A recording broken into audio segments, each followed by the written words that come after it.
Chris, in the area. There's John. Come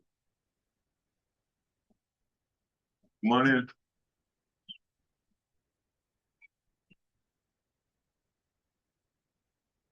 Morning. Morning, how are you?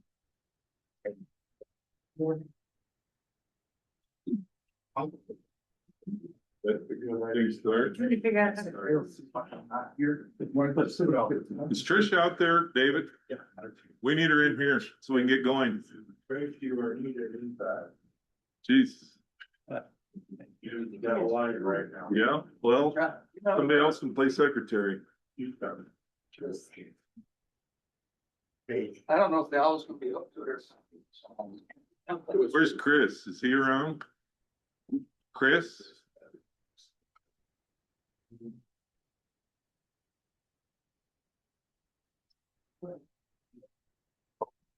No quarter on it. Is that thing hooked to it? They don't. Okay, so we're on. All right, we're gonna start with the pledge, please. I pledge allegiance to the flag of the United States of America and to the republic for which it stands, one nation, under God, indivisible, with liberty and justice for all. Good morning, everyone. We'll call the meeting to order, and I'll apologize. We found out Friday there's district court. Yes, we have this report for this. So we got kicked to the basement. We'll look for a motion to approve the agenda as printed. Make a motion to approve the agenda as printed. I'll second. We have a motion and a second. Any other discussion? All in favor, aye. Opposed, same sign. Motion carried. The minutes from June 15th. Any corrections? Oh, hang on. And let's get him. Sorry. We have a motion and a second to approve them as printed. Any discussion? All in favor, aye. Aye. Opposed, same sign. Motion carries. We have the claims for this period. I'll make a motion to approve the claims for $514,667.66. That'd be claim 514,667.66. And on drainage of 55,135.32. 55135.32. Make a correction, 502,385,44 will be the claims, with a reduction of 10,546.58. Now, So we got a 502-38544 yep, and a 5513532. yep, this one. We have a second on the correction then? Seconded. All right, any discussion? All in favor? Aye. Opposed, same sign. Motion carries. Now that Matt's here, we can start. All right, general public concerns. Anybody? We're good? Ben? Morning. Morning. Don't be shy, come on, Say where do you, wherever you can. for today's agenda, I've got the approval of 2 pay vouchers for the paving projects on P19 north and south of Gilmore City. Paving operations are complete. Shouldering and striping and rumble strips were completed last week. Jobs of backtracking, so. This pays everything except for the second half of construction survey. So their surveyor still needs to come in and put the section corners back into the pavement and then record the ties for the pine foundation. So the only thing that's remaining on these two pay vouchers is construction survey and then a extra work order for percent within. PWLs. I guess what I've got first is approval of voucher number 4 for project FMCO 46, parent 92 for $682,573.56. This would be for Southwood. I'll make a motion to accept pay voucher number 1. I'll second. Or 4, excuse me.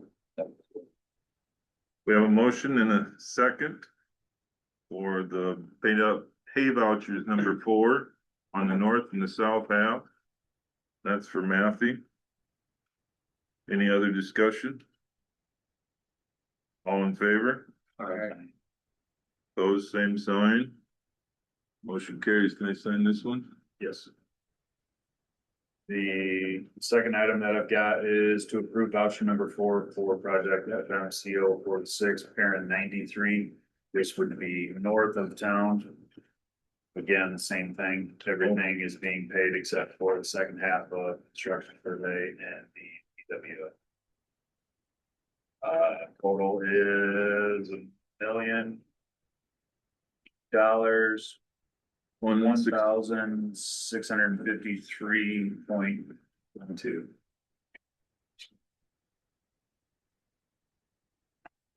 And all of that is complete as well, and, Yes. all right, I'll make a motion for the $1,1,653.12. I'll second it. motion and a second to accept that payment as required. All in favor? Aye. Opposed, same sign, motion carried.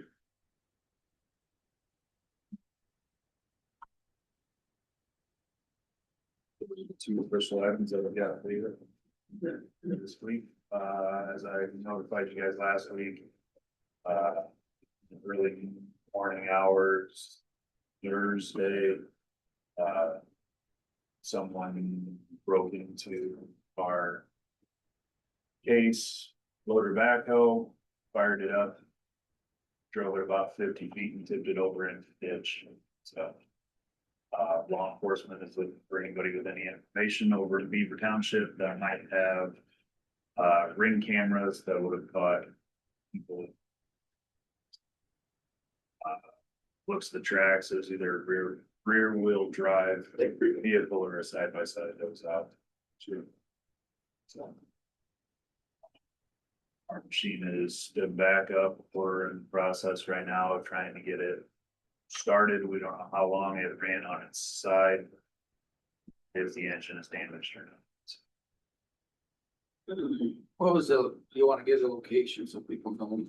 It was on 230th Street, so miles south of Highway 3 between Roosevelt and States Avenue.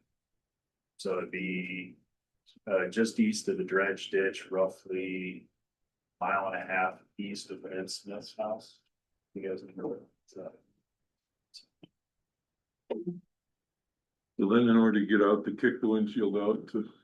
Yep, yeah, so the gap door was laying on its side, obviously, so they had to kick the front shield out to get out.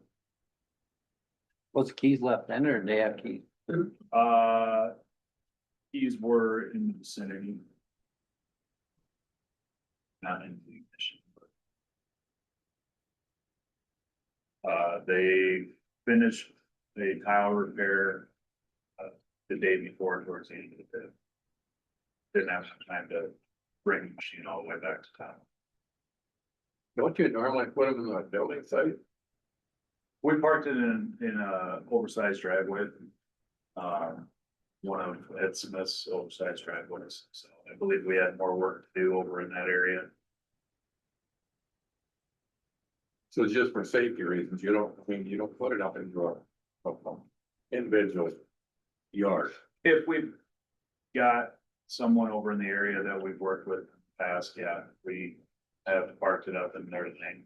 Otherwise, black cab parked in a field driveway or at the edge, you could leave it alone. Claim mountains. No, you want me to? You don't know if it's gonna run. So Not yet. We marked it as total, last time there was a vehicle that had a soft rollover like this. It damaged the box cab, so the assumption that it probably did the same thing with this. And it is a 98 case 580 Super L, I believe. All right, well, hopefully we'll find something out with that. All right, Thank you. Thank you. All right. We've come to 8:40, and I guess that's what time our discussion, consideration of the first reading of the ordinance number 77. We're kind of in between how we need to do this. RWE's attorney, Christie, they've requested time to give their view on this. I guess I would rather listen to that and let them know, or let them hear what's going on, and before we go into our consideration of our first reading, and then we start the second reading. So is that doable with you guys? Okay, go ahead, Christie. Thank you so much. Just so you all know, we don't have any microphones in here, sorry, so we're gonna have to Maybe if you stand up. put a little bass in your voice here. Jet. Thank you very Yes, much. absolutely. My name's Christy Rogers. I work out of Des Moines at the Denton Davis Brown Law Firm, and I represent RWE, who has been developing a project here for the last several years, as you know. Part of the reason that we are here today talking about this is because of some recent changes in Iowa law. Up until April of this year, for over 100 years, Iowa has recognized vested rights in this context. By vested rights, I am referring to the right of a project to continue developing under an existing legal scheme after a change in the law because of their investment and their reliance in the existing law in developing a project. The Iowa Supreme Court changed what we've understood to be the law in that area in April on a Friday afternoon, and the following Monday, there was a decision by the Iowa Utilities Commission, which we discussed last time. And the Iowa Utilities Commission case was one in which a county had passed an ordinance that basically said there would be no renewable development allowed in this county, and the Iowa Utilities Commission for the first time granted a certificate of public convenience, use, and necessity, which is the state permit required for these projects, without requiring that project to get a local permit. So what I wanted to talk to you about here first and foremost is, RWE appreciates all the effort that you and your P&Z have put into developing a draft ordinance here regulating wind projects.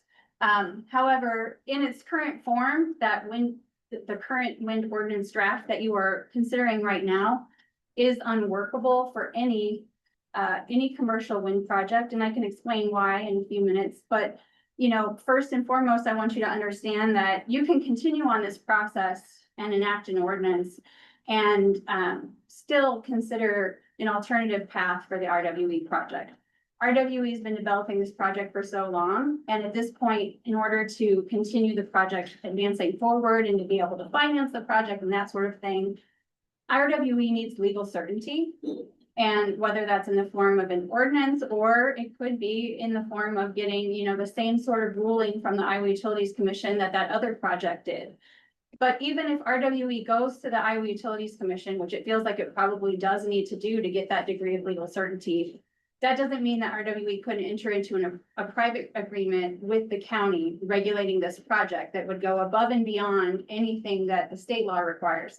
State law regarding these projects kind of addresses more the application process and a general standard for all generating facilities. It doesn't have specific things like setbacks or deal with sound or shadow flicker or the blinking lights and that sort of thing. So, you know, by entering into an agreement with RWE, you could regulate those aspects of this project voluntarily. RWE would agree to do so in exchange for the county not contesting that state process. So we just wanted to make clear to the Board of Supervisors that RWE is more than willing to have that discussion and more than willing to, you know, commit to much more than that state process would require in order to make sure that all of the concerns that you all are hearing about these projects are addressed.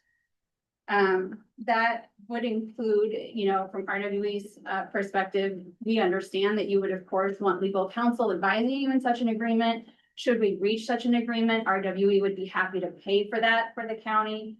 On top of that, you know, we would be happy to discuss something like a payment in addition to the typical taxes required of these projects.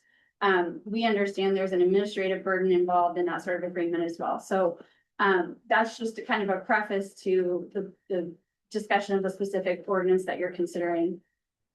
That ordinance, like I said, is unworkable for all utility scale wind projects for a number of reasons. And I'll just go through the major ones here. First would be setbacks. There's a number of setbacks in the existing draft that are unworkable. First, just kind of going through in the order that they appear in the ordinance. The occupied dwelling setback is unworkable because it would eliminate nearly all of the land that's available for these projects, taking into account the sorts of things that perhaps maybe you don't think about, but we do, like under pipelines and flight paths and where there are underground lines and above ground lines. And, you know, there's a lot of things that we're going to be mapping as we're looking at citing these projects that are not even in here. So when you combine that with these occupied dwelling setbacks, that's problematic. We would, you know, what's more typical in this context would be something like about half of what that is in the current ordinance, around 1,600 feet would be a workable setback for occupied dwellings for non-participating parcels, non-participating residences. Typically, ordinances allow participating residents to waive these setbacks or have like a 1.1 times tower height sort of setback. That would be more industry standard for participating homes. And I just want to point out that with regard to setbacks in general for these occupied dwellings, it's not only the number that you have here that protects homes, it's also the sound and the shadow flicker regulations. Those functionally operate as setbacks from homes too, on top of whatever number you have here. So if you had a home that was, say, if you made it 1,640 feet, like I'm suggesting, and the sound or the shadow flicker was going to be too high there, that still would be unbuildable at that distance. It would have to be a higher distance. So we like to say, like, these numbers are just the baseline minimum. The sound and shadow flicker are really where the bulk of that regulation comes from. Another thing, the next one kind of going down the list is the property line setbacks. Currently, those are written to encompass both participating and non-participating properties, which is very atypical because there's usually a lot of contiguous parcels in these projects. And there's no purpose served by that. It's just limiting. A lot of times those are even owned by the same landowner. So that's not clear here. Typically, those sorts of property line setbacks are just for non-participating parcels or non-participating parcel property lines. And in addition to that, because there's no people standing out there at the property line all the time to experience, you know, whatever impacts there might be, typically those are minimal. Around 1.1 times tower height, because the big issue there is more, you know, a catastrophic event, not a typical light, sound, or shadow in it, because there's no people there to experience those. Next, your municipality setback is also very large in this ordinance, and it also limits, these sorts of setbacks are kind of problematic for municipalities too, because it limits their ability to participate in the project and potentially benefit from the project. A lot of times these projects may put their operations and maintenance building in a town, or a storage site in a town, or even just an office for people in the community to come visit. And, you know, register their concerns during construction or that sort of thing. By having this setback in the form that it's in, you're preventing your local municipalities from doing that.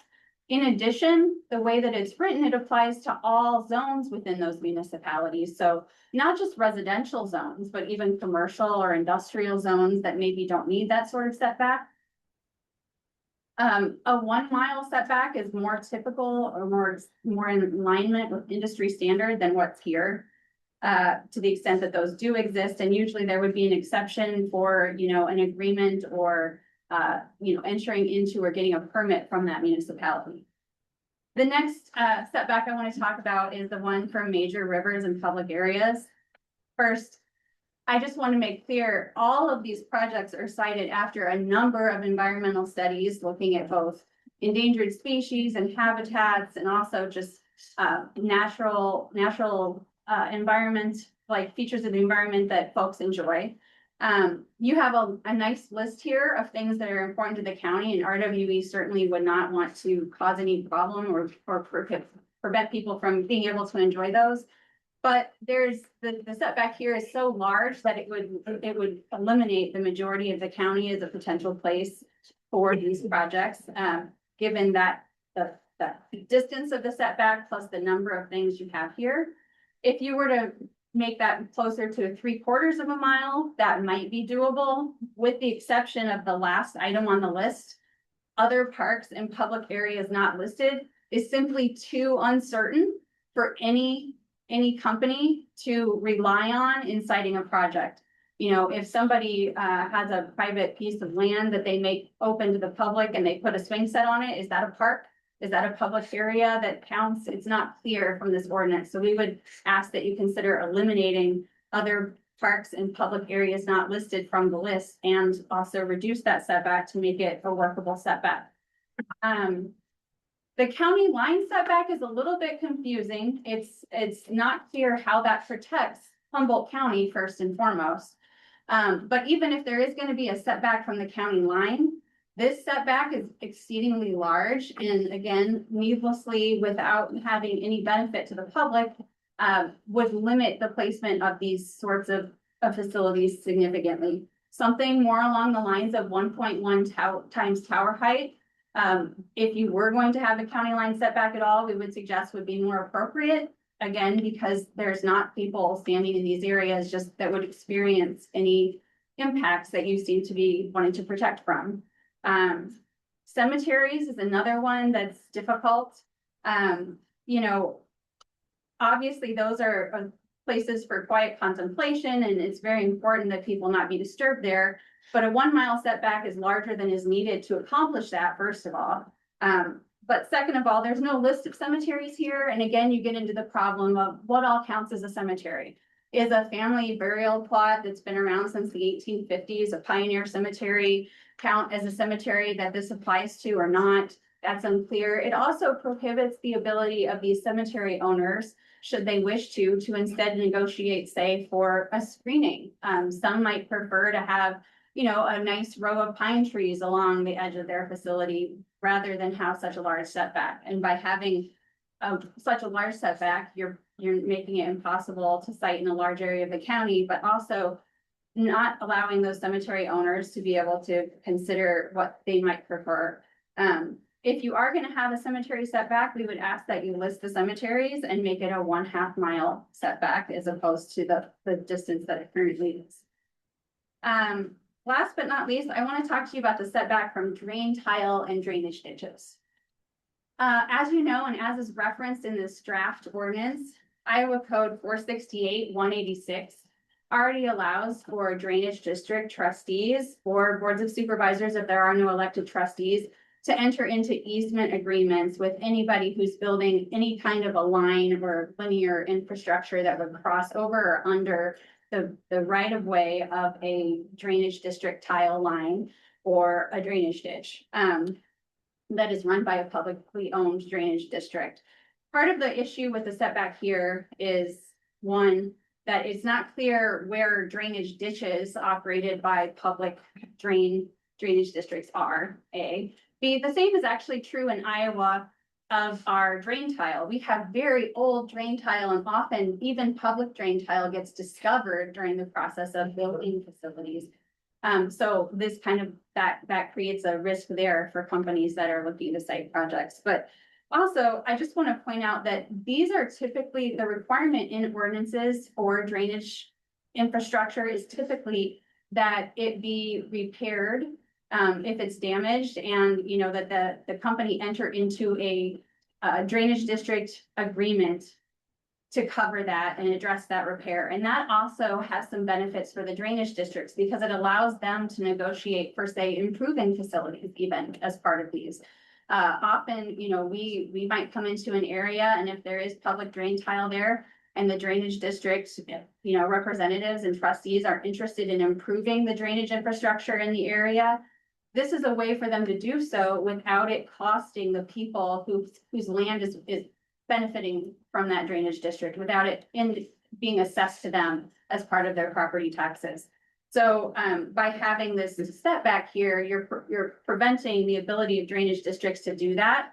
I'd also note the same is true of later in the ordinance, you talk about getting crossing clearances from drainage districts. You know, that would be something that would typically be part of those agreements that they enter into with the companies directly anyway. So that's it for setbacks. Those are the major issues that we see that would prohibit utility scale projects from being able to be developed in Humboldt County under this draft. I mentioned earlier that sound and shadow flicker operate as setbacks as well. They really reinforce setbacks, and that's really the meat of what kind of prevents any impacts that you're trying to avoid. And it's kind of some of the most powerful regulation of these projects. In this case, there's some issues with the sound section, a number of them, but the most important ones are, first of all, just the measuring point for the general limitation is not specified. There is a discussion about what would be considered non-compliant in the event of a complaint, but the actual limitation is not specified in terms of a particular measuring point. And usually that measuring points would be occupiable dwellings. Because that's where we care about where people are going to experience these. Typically, there's a different sound limit for participating and non-participating. For non-participating parcels, you know, 45 decibels dBA is a very robust limitation. It's about 5 decibels lower than is typical across the state. 50 is typical. RWE actually would be able to and would be willing to meet this standard, even though it is significantly lower for non-participating parcels than is typical. That would take a lot of work though, and it would require these other setbacks to be adjusted as we discussed. 50 decibels would be, you know, if we did 45 decibels for non-participating, RWE could still do 50 decibels for participating. Other issues with this part of the ordinance, the reference to sound buffering technology is not clear. We're not sure what that means. You know, there is a low noise mode on turbines that we operate using. The other aspects of it are just the technical, like it's very highly technical, and I am not a sound expert or an acoustician, but I can tell you that the way that sound is measured for purposes of these limitations is typically at receptor points defined as occupiable dwellings, and it's for a period of time. Because if there were a train going by or a jet flying overhead or at night, even a cricket can make a huge difference in how these measurements go in any particular instant. And the way that you have this written now, it calls for instantaneous measurements rather than an average over a period of time, which is how this is typically done in the industry. Also, there's a lot of discussion in the ordinance about infrasound, and infrasound is it involves such large sound waves, long sound waves going such long distances, it's unattributable to a source.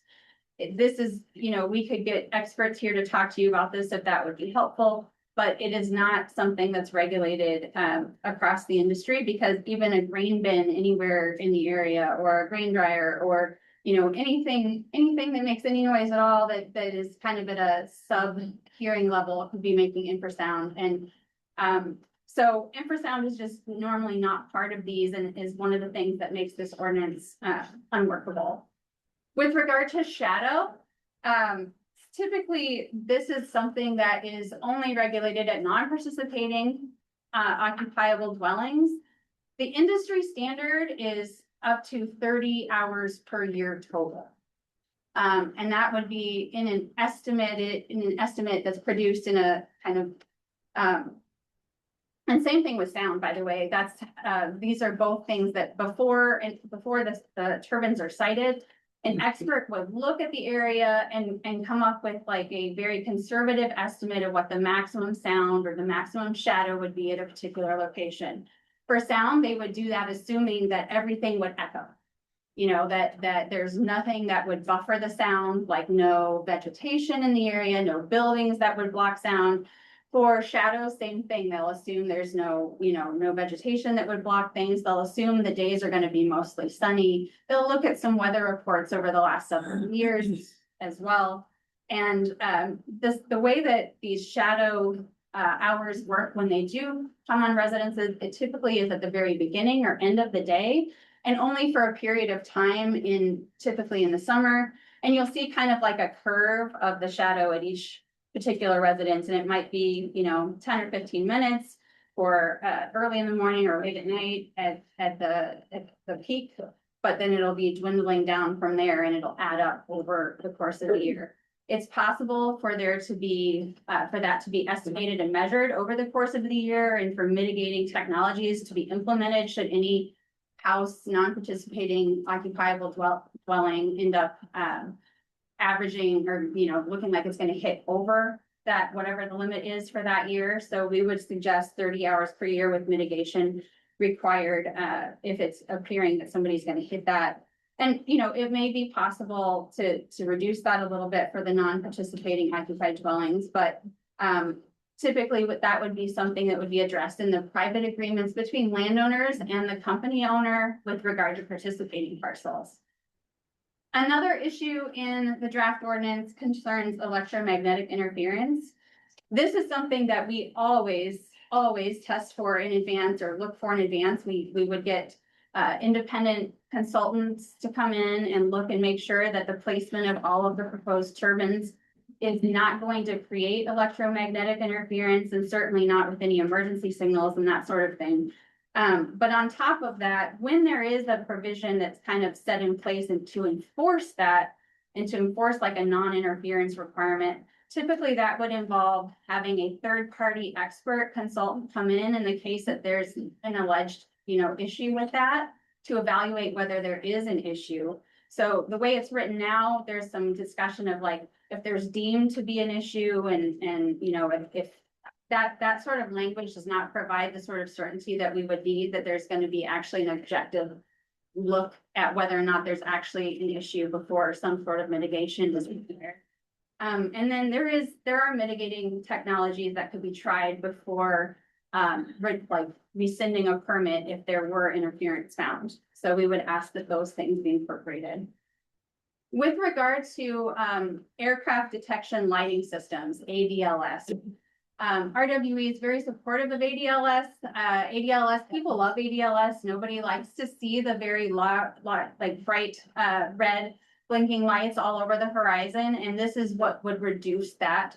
It works by having radio towers that detect the presence of aircraft within a certain distance of the tower, and whenever that is detected, then the lights would blink and they would turn off when the aircraft was no longer in the area. That those systems also have a fail-safe so that if there's a broken system, then the lights come on. We are very supportive of putting these on projects. The problem with the way it is written in the ordinance is that a project doesn't have total control over whether or not that can be implemented. That is an FAA decision. It requires requesting approval from the FAA in advance.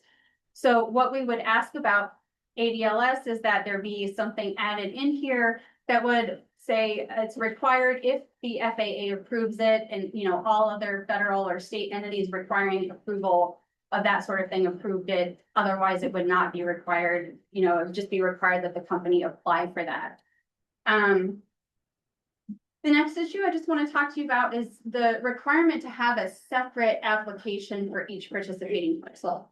This is problematic for you, it's problematic for the company. It creates a lot of extra paperwork and a lot of extra expense and headache. Just to give you one example, your ordinance currently, this draft requires 2 notice periods. There's a pre-application meeting and then a hearing requirement. And prior to each of those, it's required that you publish in the paper a 1/8 of a page notice. If you were to do that for every single parcel that were participating in the project, as you might imagine, that'd be a really boring edition of the paper. And also that'd be a lot of hearings and a lot of headache for the county. So, you know, typically these projects are regulated and, you know, the permits are granted on a project level basis, not on a parcel level basis. So we would ask for that. You know, and then there's other minor things too, you know, for example, the insurance requirement.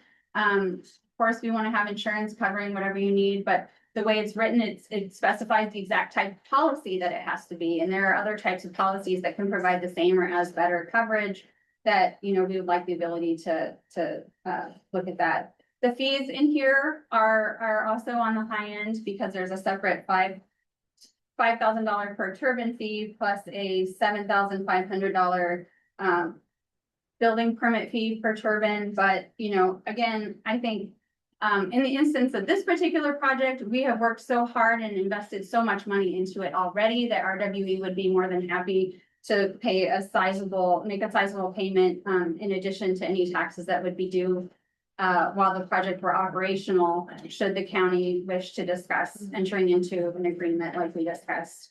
You know, the process of getting these ordinances correct and having them work is difficult. And I do commend you for all the attention you're giving it. All throughout the state, we've seen this over the years. There have kind of been waves of ordinances. Some of them were very permissive. And then as counties discovered and as the industry discovered, there are some things that we'd like to regulate a little bit more stringently. There have been rounds of ordinances across the state that have become more stringent. And what tends to happen is that counties look at all the ordinances around and they take the things that seem the most protective from all those ordinances and they combine them, and maybe they make them a little bit more protective, but what we've got is a creep to the point that now it's become impossible to site the projects. And a lot of counties that are looking to try to regulate these projects responsibly in a way that both protects citizens and allows counties to experience the benefits these projects bring, which are very substantial financial benefits for counties. You know, the property tax limitations that were recently passed by the legislature, you know, obviously really put a lot of limits on county resources and revenue gaining through taxes. These projects can more than make up for that and, you know, bring sizable benefits financially for counties. So we are very appreciative of what you're doing, but we think it takes a lot of time to come up with an ordinance and to make these sorts of changes that you need to make to get this where you would like it to be or where we believe you'd like it to be. In the meantime, RWE has already spent several years developing this project, and just as a functional matter, we're getting to the point in that process where some of the financial obligations that have to be undertaken from here on out to continue this project as a possibility are so substantial that we are going to have to make some decisions that would require us to get some certainty about the regulation of the project, which is why now that the Iowa Utilities Commission has this process in place, we are considering applying for a permit there and think that may be a necessity at this point. That's why I wanted to talk to you and let you know both, you know, we are happy regardless of whether or not we apply for a permit under this ordinance or enter into an agreement with the county or go through the IUC. We are happy to help you end up with an ordinance that does what you're looking to do. But in the meantime, RWE needs to get certainty for its project and just would like to enter into a conversation with the county about that. So I'm happy to answer any questions now or throughout your later discussion. But that's kind of the overview of the major issues we see and also just where we're at in the process and what we'd like to do going forward. Thank you. I got one question. Did RWE attend the planning and zoning meetings? RWE was trying to get notice of when those were occurring and did not get notice of a lot of those public meetings. So I don't know if they attended any, but I know they missed some they would have liked to be at. I think they were mentioned every meeting they had, they were mentioned at our meeting, when and where it was being held. So it was not hidden, it was available to you. Appreciate it. Sure, I understand that. I will say, planning and zoning committee meetings typically don't get as much attention as board of supervisors meetings and there's no publication list. My understanding is like usually a county auditor's office will send out an email for every one of your meetings that's scheduled, but they don't do the same for planning and zoning. We were trying to get that. We didn't get it. I think you were on Zoom for just about every single one. So I think you were aware. Kevin, do you have a comment? I'd just like a few minutes to maybe respond to the planning and zoning commission. Sure. Go ahead. We had 20 people in some of those meetings. Well, that can I be allowed a few minutes just to clarify a few things for the public as well? Sure. Introduce yourself. Yeah, so I'm Kevin Cordray. I'm chair of the planning and zoning commission. We've been working on this ordinance for quite a few months now, along with some other things. There's a lot of stuff coming at our county right now, as a lot of other counties across the state are dealing with too. First of all, I mean, I want to acknowledge that there's good people on both sides. There's argument people that want it, people don't want it. There's good people on both sides here. So let's remember here at the end that we're all neighbors. And that regardless of what the gentleman decided, there's good people on both sides here. In response to some of the things that Mrs. Rogers talked about here, and I'm not an attorney. I didn't prepare for this. I got one hand tied behind my back here, so bear with me. But she's referenced the Iowa Utility Commission thing multiple times, and that was a lawsuit between Cerro County and a developer wanting to put in a solar project. And in that respect, the utility council ruled in favor of the solar utility project. I will tell you, based on the immense amount of research that our board did regarding safety concerns and all setbacks and things of that nature, setbacks and safety concerns are considerably different between solar projects as they are wind projects. They're very, very different. So to call those apples to apples, it's not what we found in our research. I'd also like to reference Iowa Supreme Court ruling in Wild Wind versus Forest County. Kevin, could you speak up just a little bit? Yeah, so Iowa Supreme Court ruling Wild Wind versus Worth County, and this is where the Supreme Court ruled in favor of the Worth County Board of Supervisors and their ordinance. And it was based on the fact that the developer said they should be able to move forward with the project, but the Supreme Court said that, even though you've invested millions of dollars in developing this, you've never applied or gotten a permit. So, we're going to stand with the Board of Supervisors from their orders from that standpoint. So that's specific to wind project. The Iowa utility one was specific to a solar project. So there's two differences there. And any ordinance by state, what we were supposed to do as planning and zoning commission is ordinances at their heart are supposed to provide for safety, health, and welfare of residents. And that's what we're supposed to do. And so that's what we took in consideration in writing this ordinances. What are the key things that are going to provide for the safety, health, and welfare of residents in Humboldt County based on the research that we did? A lot of comments from Mrs. Rogers about our setbacks in there. And when we were doing this, we looked at a lot of different ordinances around the counties. We saw several counties that had this setback of 3,280 feet. Like, where the heck is this number coming from? And we discovered in our research where this number came from. The manufacturers of the turbines themselves have that as a setback, 1 kilometer, which is 3,230 feet, as a setback from wind turbine because of extreme danger from lightning during thunderstorms. And their safety manual says their technicians are not allowed to be within 1 kilometer of a turbine during thunderstorms. I think the setback for fires is 1,640 feet, half a kilometer. You know, so here we are, we're trying to write this ordinance based on safety, health and welfare. And we have a documented safety figure from the manufacturers. How can we as a county, planning and zoning commission put anything less in there? Ethically, and how can the county accept anything differently without assuming some sort of liability? So that is where that came from, just to kind of clarify how we came up with that number. And the other setbacks that are in there, you know, and the one thing that I will say, with the exception of the setbacks to the cemetery, every setback has the opportunity to be reduced with a variance or a waiver from an adjacent amendment. Every single one of my things except the cemetery one. So to say that these setbacks are limiting us, it's, I'm not gonna say it would be easy to put up a wind farm, but it's not impossible. But the developers are gonna have to go talk to the adjacent landowners. They're gonna have to get agreements between people living in the vicinity of these things to be able to put them up. And I guess that seems maybe like a reasonable thing to do. But that's, you know, every setback has the opportunity for a setback or a waiver, to be able to do that. You know, we mentioned that there was some mention too about drain tile district, you know, and this is something that is way beyond my knowledge base, but I do know that, you know, this is a huge source of revenue for the county. And county engineering expressed a lot of concern with potential issues that could come up with that, affecting county revenue associated with that, and issues that can come with that. Because I bet half of what you guys deal with on a weekly, monthly, yearly basis is probably related to drainage tile. And disrupting that is a concern, and protecting that is a priority for the county.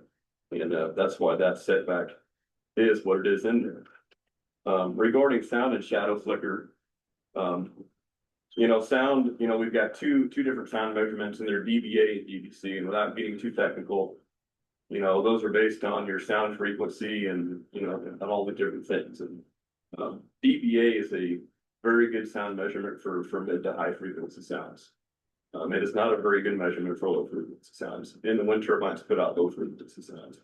DVC is a much more effective way of measuring low frequency sounds. Yeah, you know, we could look at a graph and explain it to you a little bit more detailed than that, but that's kind of the high level 10,000 foot view of just different types of sounds and why we have those in there.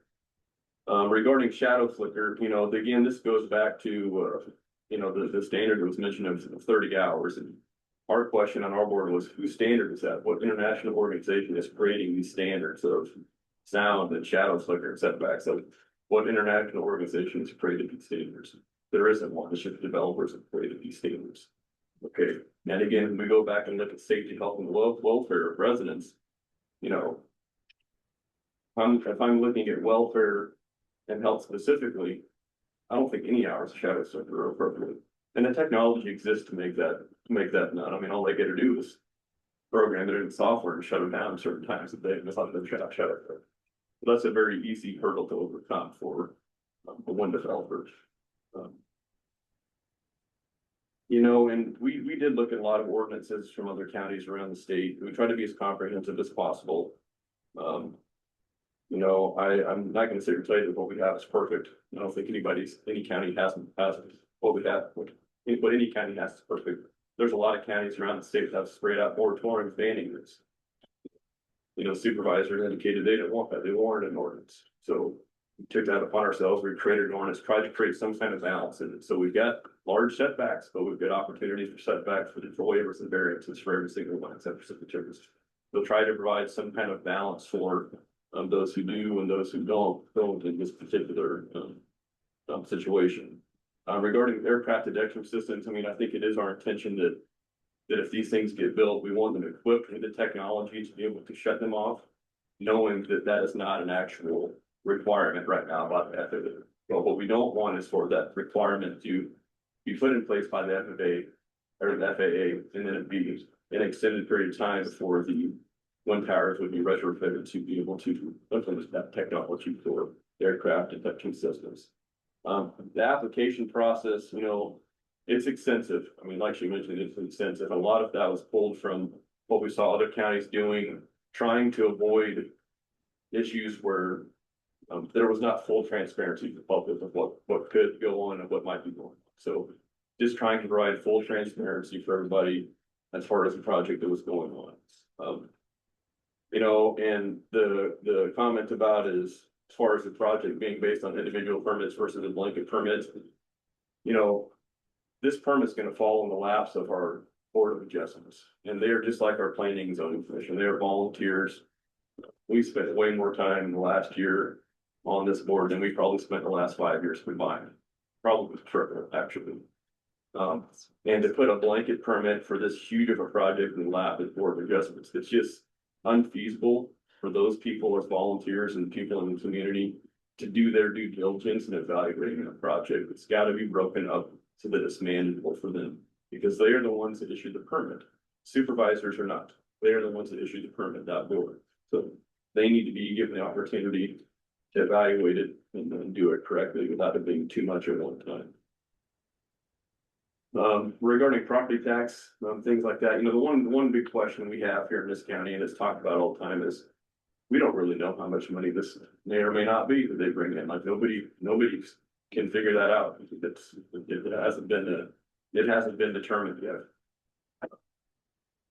Based on what I know and what we found is, if we go by the current state property tax system, there's a pretty extended rollback of 100% on property taxes from wind turbines. Once that period would end, it would ramp up from 0 to 30% over the course of 7 years, it'd be coming up 5%. And this is something new that happened a couple of years ago. You can talk to this county, they had this problem. So what a lot of counties have to do now, or what counties have to do now, is have a TIF program to generate revenue from the turbines. And again, I'm not an expert on TIF, but to have TIF money to spend, you gotta have debt first, you gotta have certified debt.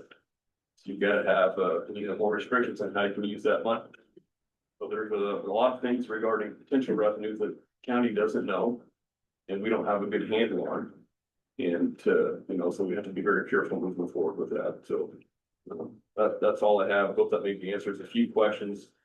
Again, just thank you, everybody. And there's good people on both sides of this argument here. I guess let's just remember that here. Thank you.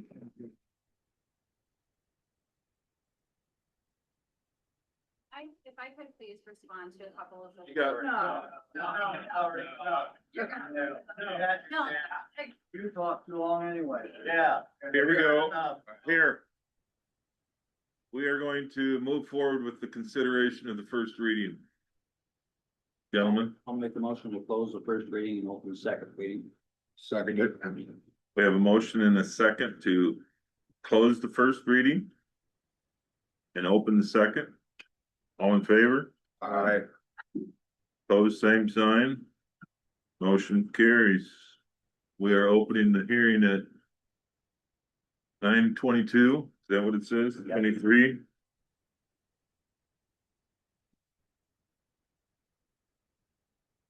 All right, discussion and consideration of the second reading of the ordinance number 77. I'm sorry, Make a motion to go home for public hearing.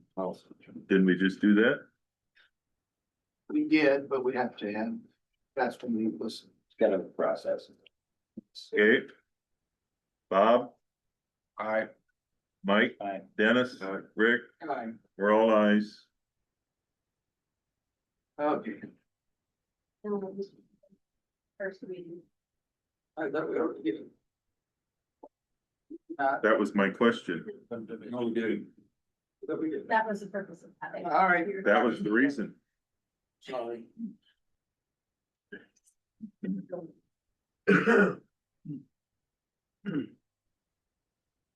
What are we gonna do now? A motion on the first reading. Yes.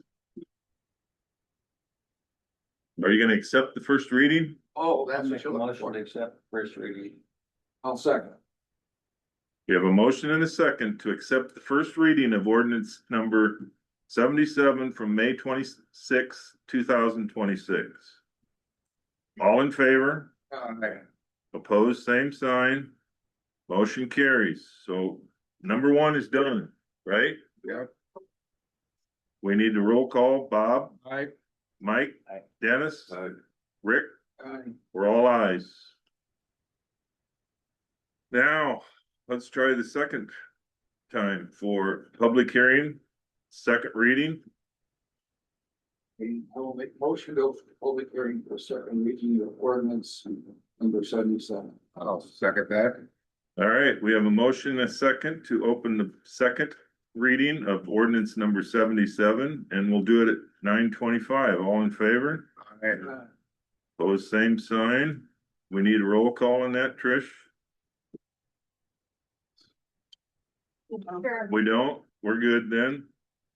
Open at 9:25. So, discussion, do you have the list? Is it out in the hall? Is it?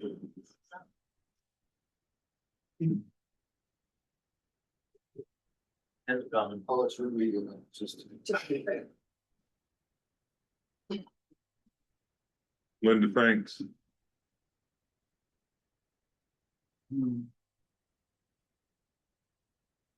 Lonnie Larson.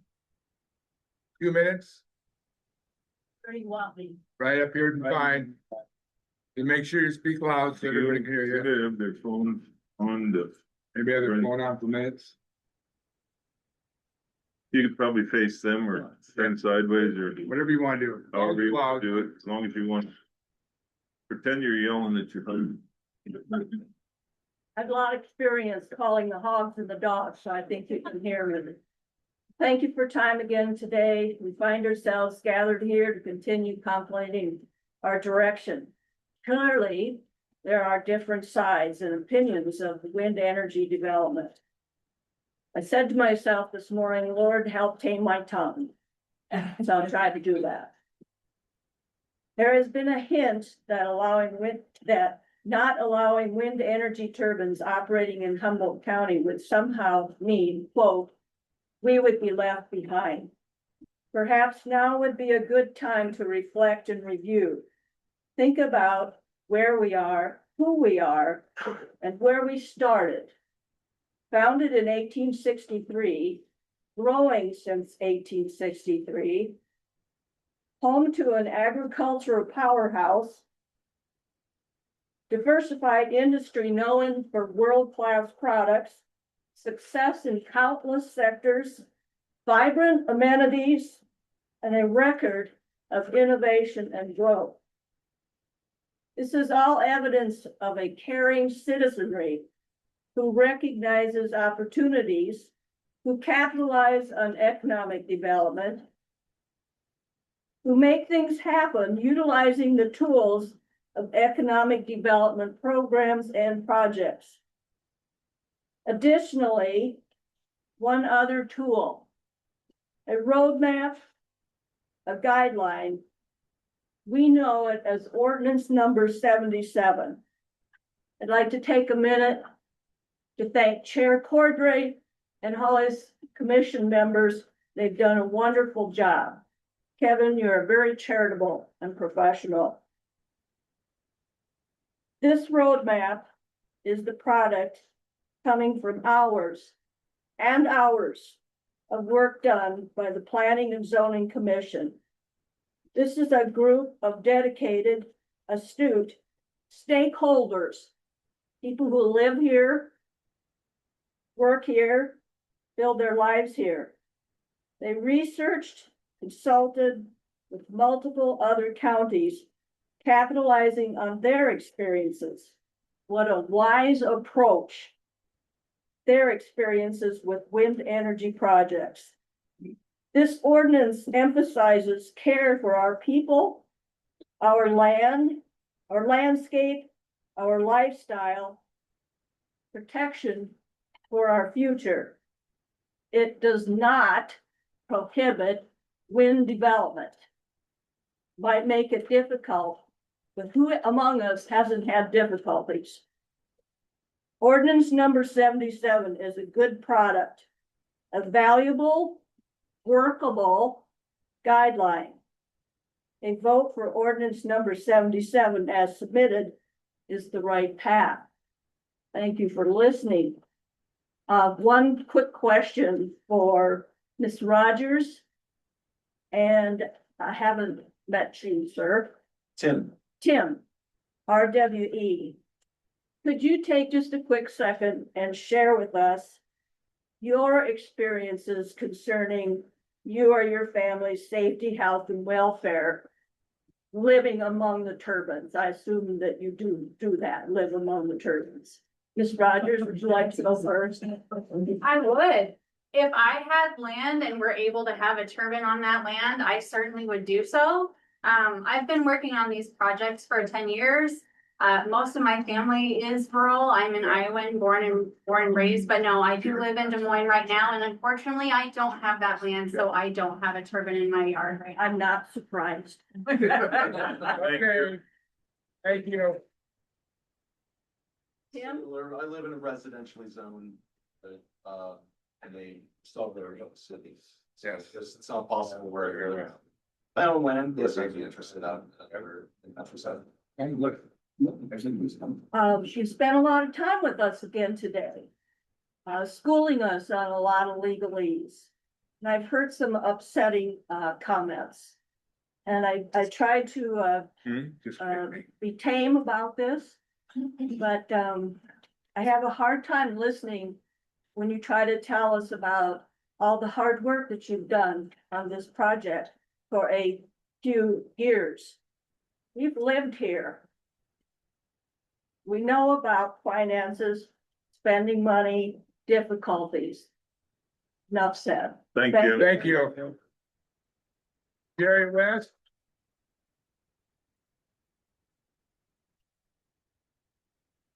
Stand right As here. long as you state your name and speak loud. Speaking loud, not my problem. My name is Jerry West. I've lived 5 blocks from here for over 35 years. The last time I was in a public hearing was when the board passed the original wind turbine ordinance. That's going on 10 years ago. At that time, the board didn't trust the planning and zoning commission, so they did it all by their own motions. The ordinance they passed didn't do a very good job of protecting the citizens of Humboldt County. Moving forward, you have a very active and engaged planning and zoning board. They've been working for over a year. People ask about attending the planning and zoning meetings. I attended several of them. Yeah, I could find out. And they have come up with a very comprehensive and well thought out ordinance. I'm here today on behalf of the Humboldt County Republican Central Committee. Committee supports the adoption of the ordinance number 77 as presented by the board. Run people seem to support quite a few half truths. Some faults of it. It's not new. This scam has been going on for over 20 years. I've been involved. The only truth that I'm really aware of coming from this crowd comes from Warren Buffett. For those that you don't know, Warren Buffett is the recently retired chair of Berkshire Hathaway. It just happens to own the American Energy and a couple of other things. In 2014, he gave an interview. And I quote in that interview, for example, on wind energy, we get a tax credit if we build a lot of wind farms. That's the only reason to build them. It don't make sense without the tax credit. Now, one of the best books about the wind energy scam was copyrighted in 2017. Back when I was here, I gave each member of the board for your information, the book's name is Paradise Destroyed, written by the guy by the name of Greg Hubner, South Dakota. It's still available on Amazon.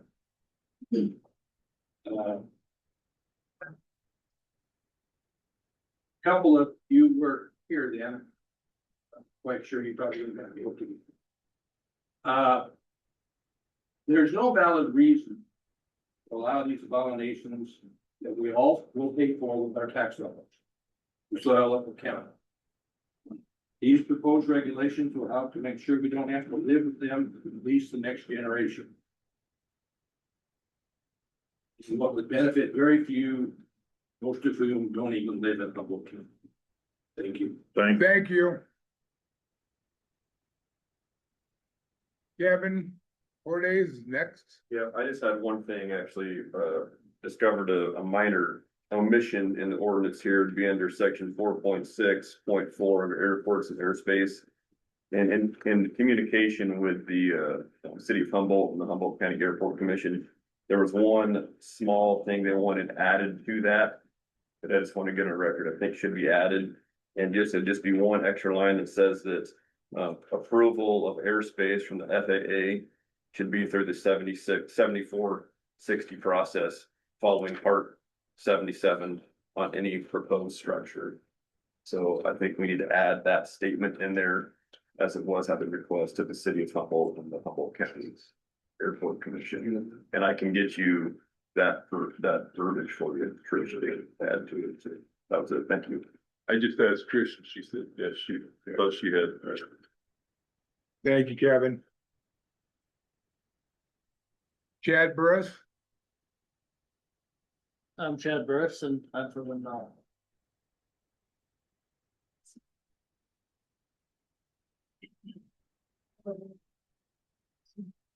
Kathy Johnson. Hold up, Kathy, what did you say, Chad? Oh, Some of the people did not hear you. I'm in favor of Windmill. Thank you. Thank you, Kathy Johnson. Good morning. I am not in favor of the wind turbines. And I've always said that you couldn't pay me enough to be a supervisor. But from what I'm hearing, there's a payout to the supervisors for a yes. Really? So, Really? yeah, really. Interesting. I'm not in favor of the wind turbines for it's going to affect the sale of my house. Where these turbines will be going up. Thank you. I'd like to know your source. No, you're not gonna yet. I would too. You're not gonna yet. Well- Not a tattletale. Interesting. All right, Well, I would say BS, but yep, as far as I know, I'm doing this for the love of the game. me too. Like I said, you guys get paid so much to do this job. I appreciate your work. Thank you. Yeah, Mark Thompson, he was here he was here, where's he at? going once. Well, he's got his cyclone hat off, so we'll let him Got 2 in. minutes. There you go. I'll make it short. Mark Thompson, farm operator here in Humboldt County, representing landowners and family members who are in support of project. I would charge the board of supervisors to return the ordinance to the board of zoning, to make it a little more realistic with other counties in the area as far as setbacks and some of those things. Thank you. Thank you, Mark. Thank you. Short. Sweet. Kendra Name. Walton? I know her by Kinder name, but Yeah. sorry. Oh, okay. Thank you, some people. So. Again, I wrote it out so that you can follow along or take notes or anything else you wanna do. Thank you, So I dear. pass it down. I'm against wind turbines and I came here today to. Proposing that you pass the ordinance because I think that you are in a position where you can't do the Nancy Reagan thing and just say no. So as an elected official, making your job is to protect the citizens. And I think that in that case, you have passed this. The ordinance is not perfect. It's got some things that are not restricted enough, frankly. It has, rules about, I think the tip has to be 65 feet from the ground and I make it 70, so. And I know other ordinances do, I've seen other ordinances that do. So your planning and ordinance people have done a fantastic job. They've got rules about noise, flicker, light, and setback. And they have done the research and they have done their due diligence. And I'm very glad for your comments about how they came to the numbers that they did. I think, many of the provisions are already in effect in other counties. Woodbury, Clinton, maybe, I can't remember, but that 3,280 setback is shows up a lot in the ordinance, and I think it's valid. I think that your planning and zoning and the county in general has researched, contemplated, discussed, determined a comprehensive plan to allow a wind company to do business in this county in a safe and responsible way. And I think that because you've done the research, the Supreme Court of Iowa will likely uphold those rules. So I would vote for passing the ordinance. Speaking of voting, alternatively, I am not a resident of this county. I am a resident of Clear Lake, but I do own property in the county. I think, and I would suggest that you consider the Board of Supervisors having a vote, putting it up to vote for the people, let them decide. It can only be an advisory board, a vote, excuse me, it's non-binding. It would just be want to know where you stand, it would tell you. It would eliminate all the people that get up and are for wind who are employees of the wind company. Of course, they're for wind, that's how they have their job. I would suggest that a vote is something that you can do. If you want to have another hearing, I would definitely go out and do some surveying, just get people that would want to vote. I'm not saying ask people who only want or don't want wind. I think everybody ought to get the vote. Finally, I don't want to explain seed corn to you completely, but I'm going to explain it a little bit. To grow seed corn, you have to border the field. And you have to protect that corn from other corn, basically. If you build a wind turbine in that field, you not only have to do the borders, now you have to protect it from the wind turbine. I called Bear. Bear has a 165-foot setback. I think Pioneer, somebody here said Pioneer has 150, which that's not just from the turbine, that's from the access road, the building, anything that is turbine related, they make you set back 165 feet. That would cut field, some of them to the point that they will no longer take that field. So there is a definite possibility you will lose seed corn business because they'll be kicking fields out they can't do. Finally,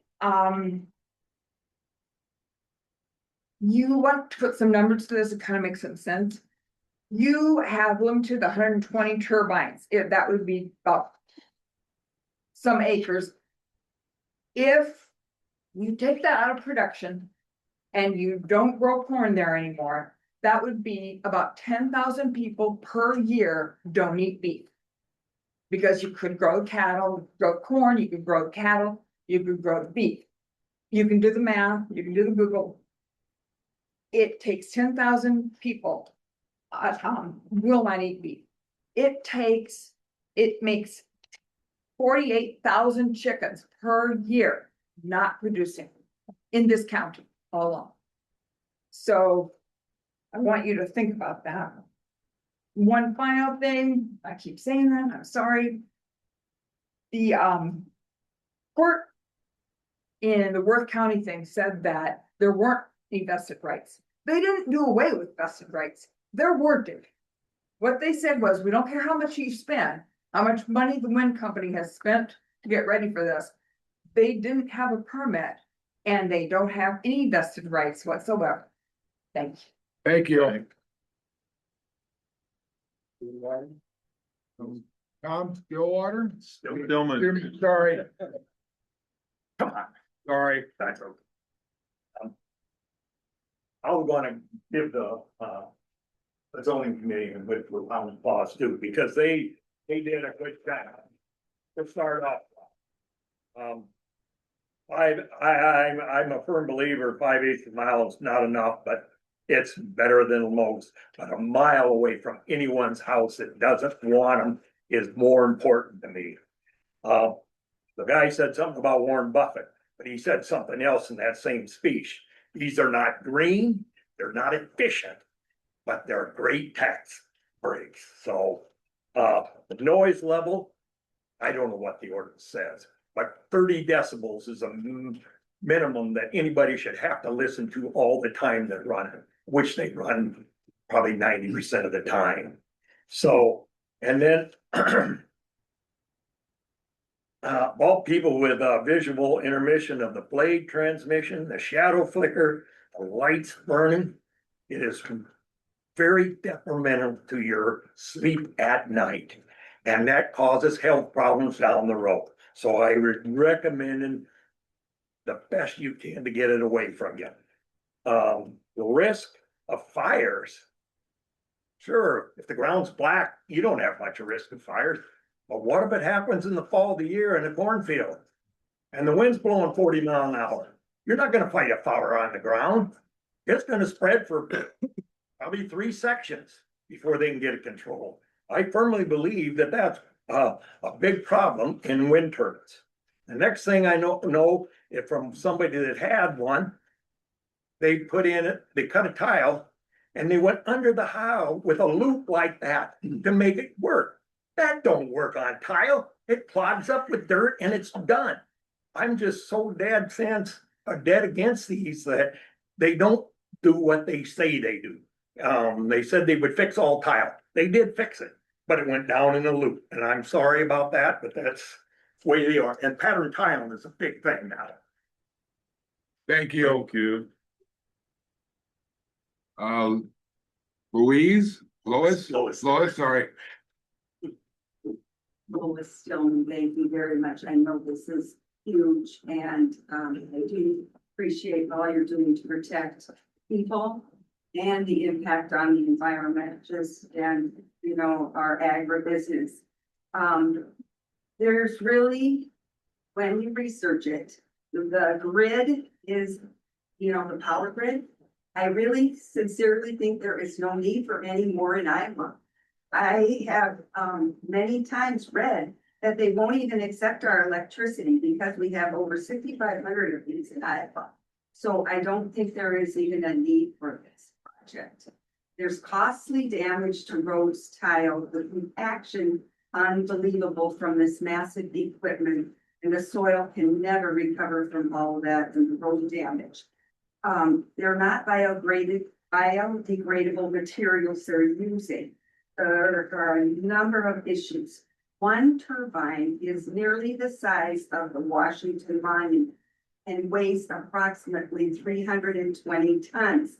To support this, approximately 61.2 tons of cement is pumped under each one of those turbines. Plus there's rock, there's rebars, there's all kinds of issues of damaging our precious soil that took billions of years to, I mean, it's been developing over years. The blades, these fiberglass blades are approximately the size of a football field, covering 2 acres. These are filling landfills with toxic waste. There have been blades that have gone down during their ratio. There are great codes where they have taken some down that they're damaged, and this is, again, nothing that is helping the environment. The entire ecosystem is disrupted from the vibrations of the infrasound. The hazards to birds and wildlife and all of that can't be mitigated. They talk about mitigation, but this is intrusion. The whooshing perpetually, the blades turning, and I have seen videos of in homes, literally on their walls of the blades just round and around and around, and the shadow flicker in the light at night. It's very disruptive. It's no peace, causing adverse health effects. So I appreciate all that we are doing, but just let us think about what legacy we're leaving for generations. We were gifted with quality soil and a vibrant community from all of our predecessors, and we need to work hard to protect it. And I appreciate this ordinance to help us get there. Like I say, we could have stronger setbacks even to not impose on others. Remember the golden rule.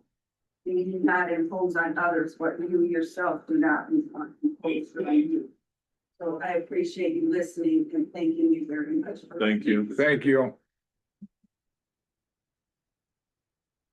Tim or Nod, Tim? Yes.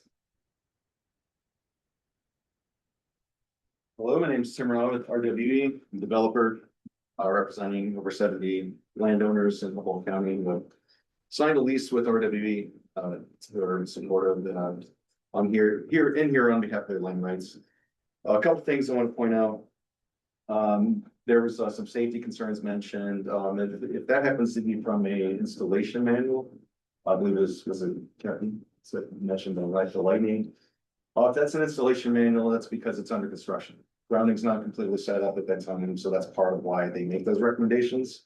So it's not exactly the same to say that once they're operational with the grounding, that everyone within kilometers in jeopardy. You're in jeopardy in a thunderstorm, you need to go inside. That's common in sporting events, that's common in just general good safety. So appreciate that conservative operational or the installation manuals, the different operations. If you don't believe that in the industry, there's also cell towers, tens of thousands of out there. I used to work in that industry. There's the St. Louis Gateway Arch, 630 feet tall, stainless steel, with thousands of people nearby. So grounding's key. And then next I want to share a visual. So a lot of talk about, okay, we've been saying this is not workable based on the setbacks. So I took our mapping team to create the setbacks into a visual form here. I'm going to pass to the board. It's 2 pages, just take one and pass. I realize you can't see from here, but I've got extras if anybody wants to look afterwards. Takes into account all except for the flicker, because that's extensive study, which we will do later, but for this purpose of this exercise, we just do the setbacks, which the big ones are the riverways, the 2 miles from the towns. And what you see on the sheet, that's the more basic one. Look like little islands there. That's the buildable area, represents 1,700 acres for the entire county for what we're in our search area. So this is why it's not workable. One, there's not enough land to support a 175 megawatt project, which can go anywhere from high 30s to 40s in turbine locations. 2, they're spread out. So we have to have collection lines that feed to every turbine and then eventually tie back to a substation. And by the way, the substation needs to be near a transmission line. The river largely follows the transmission line, so it makes it very cost prohibitive too. By being 2 miles from the river, our turbine locations have long runs that would have to tie back to the substation. So what you're saying, it isn't impossible, it's just more expensive. It's impossible. So we can't get 45, let's say 45 turbines. We can't get that on. There has to be spacing between them. So this is not working. How many absentee landowners have you signed up, and how many local people that live here have you signed up? That's a good number there that you haven't told us. Yeah, that's good. I don't have the exact figures, but they have land rights. They pay taxes here, and this is the land, but they don't vote here. And don't live. All right, thank you. Okay, Hendrickson?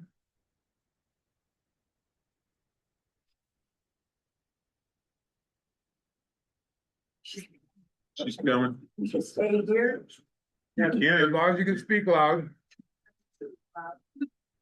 Okay, I believe it is in the best interest of Humboldt County to set the setbacks that will enable RWE to go ahead with their wind turbines in Humboldt County.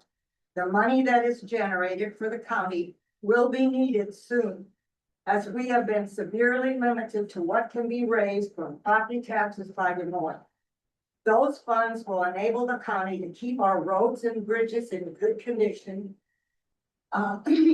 and support the hospitals, schools, and libraries in the way we would all like them to be supported. Also, much of the money paid to landowners will be spent in the county and support our businesses. That is a win-win. For those who say that electricity won't stay here, and that was my supervisor, I went to Midland Power's dinner the other night and got some information. 34.7%, the most of all, is wind and solar energy that Midland Power generates. And less coal. And in 2013, there was over 60% was generated from coal. We don't have any coal mines in Iowa, but we have plenty of wind and solar. And those who pointed out that solar is or wind and solar is subsidized by the government, it might be. But check what the oil companies have been subsidized over the last 100 years with tax dollars. I just think that wind and solar are so much better for our planet than coal and oil. Thank you. Thank you. Thank you. Carter Knapp.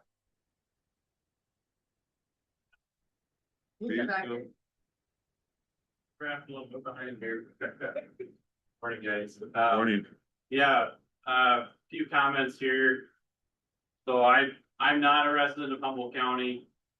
Here I have friends and clients on both sides of the issue here, but chairman of the board of supervisors in Cassuth County, and I know a lot of times you hear of other counties doing things, you hear read things on the internet and whatnot, but I just want to give you some firsthand experience of what our situation has been in Cassuth. I just hearing the comments, hearing your planning and zoning, I think it was the administrator or chairman of the board, I don't know, but either way, very impressed. I applaud him for the work they've done and the research put into it. You don't want an ordinance like Cassuth County, and so don't model after us. But when we're talking about attracting and retaining young families, I live a half mile from Humboldt County. My family owns land in Vernon townships. Noise, visually, that all matters. But as far as the economic aspect of things from the county, we've had some financial issues up in Cassuth a couple of years ago. And we looked at our books and said, well, what are we getting from the wind turbines? That should be helping about it. We were getting about $150,000 from that project in the southern part of the county. That does ramp up over time, but it's going to get to the point where maybe Ben Lutz can buy a new piece of equipment, maybe, depending on the piece of equipment. But but you know, it's the amount of tax revenue, as already stated, the rollbacks that you're going to have to deal with from the state is not something that anything that you can control. And so we have put our wind turbines in taxing for financing districts. The few comments that I want to make is the noise aspect. Rick, go up to your brother-in-law's I've been place. up You've there. been up there. I took RWE boys up there and put them in the yard, so listen to this. You can listen to the whoosh whoosh and the sound of the generator. I mean, and they're not the only ones. And they're about 6 miles north of Laverne. And I've been in countless places, talked to countless people. When I was out campaigning, that was the #1 issue. We've had so much changeover on our board because of this very issue in the past few elections. It matters to people. As far as drainage goes, I know a lady, I couldn't see anybody talking, but a lady mentioned they'll work with you on drainage improvement projects. Cassuth County has more drainage than any other county in the state of Iowa. And we do improvement projects all the time. Never has the wind company, we have 3 wind projects in our county. Never have they participated in an improvement project. In fact, getting on the board, I have received a number of calls from landowners who still had not had their tile fixed that were broke during the project 2, 3, 4 years later. And that's not acceptable. And I would hope that if there are any turbines that go in this county, that would be something that would be taken care of in a timely manner. And I would say probably the biggest aspect, the negative aspect of what we've experienced in Cassuth County is really just the communities and the neighborhoods that are tore apart over it. And I know it sounds dramatic, but it's true. And neighbors that don't get along because of it. We have a 1,600 foot setback. from our wind turbines, and it's not enough. And we have a cap as far as we have a ban on any further development in the county. The best solution at the time. But the relationship aspect of it, we've got about 1/16 of landowners who signed up for the project that actually lived in the project area. And I don't know how that equates to Humboldt County here. But that actually lived and had to experience it once they're out. It's not what you want for your county. It's not what, I'll just leave it at that. It's not what you want for your county. But you do it best. I know they told you run for supervisor, it'll be fun, right? Your brother told me that. Yeah, your brother, yeah. But no, I appreciate your work. I just call me anytime if you got questions about our tax increment financing district stuff. There are opportunities, but as far as how their general tax dollars that are gonna come into your county are not going to make a difference. Look at Bowden, Crystal Lake, Titonka schools. They're not booming. They're gone. Laverne School is not booming. It's gone. Fonda over Pocahontas County. I mean, that school's gone. So they're gonna make you a lot of promises. Their job is to sell you a bill of goods, and that's fine.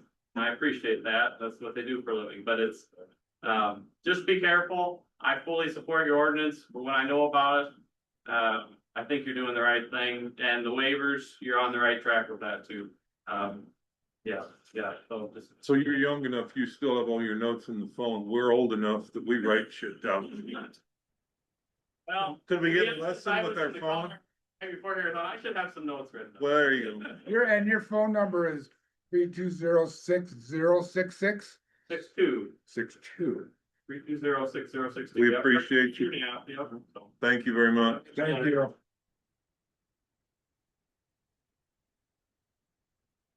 Mad Dornberry. Hi, Matt Armor. I just want to point out, you got probably 25 or 30 people out here, just so you guys are aware how big the project got today. The last meeting, I'm pretty sure it was quoted, there's approximately 70 landowners they're working with in Humboldt County. That's less than 1%. So we're gonna pollute the county for 1%. I don't think that's fair. This ordinance, it's not stopping anything from being done. If I want to build a hog building in Humboldt County, I can do that. I want to follow the rules. That's all you're asking. Follow the rules, build it. As far as the absentee landowners, I don't know, sell your farm and go buy one next to a wind farm and build one there. Don't ruin this. I mean, they're not gonna have to live with this. They live how many miles away? Maybe they're just across the county line. That's fine. I have property in Cassuth County. If these are so beneficial, how come my taxes in Cassuth County or my utility rate in Cassuth County is not any cheaper than Humboldt? Should be way cheaper. We're getting all this extra money. It's nowhere to be found. Let's just have a show of hands of who don't want to do stuff. There's a lot of people that don't like to speak in front of other people. So I think that speaks volumes. Last thing is, I'm fortunate enough to live on Century Farm. My kids would be the 5th generation on that farm. We're here because we like it, not because we're forced to. So you as supervisors have an opportunity to save the face of Humboldt County. Don't leave it a mess for the next people to fill your seat. Thank you. Thank you. Gary Fisher.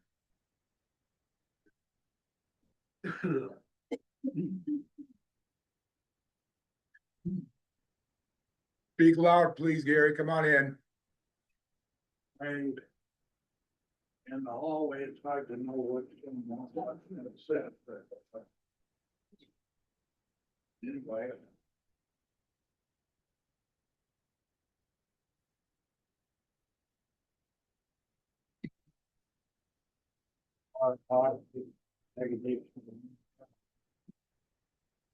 The supervisors study committee, the ordinance that will and can work for everybody. That makes it reasonable and workable for all. Say that because there was less farmsteads that happened in the past. this ordinance is workable. If not, why doesn't he just not make it, have it changed? I urge the supervisor, ask if it's good. Thank you for your time, and I hope you're willing to this.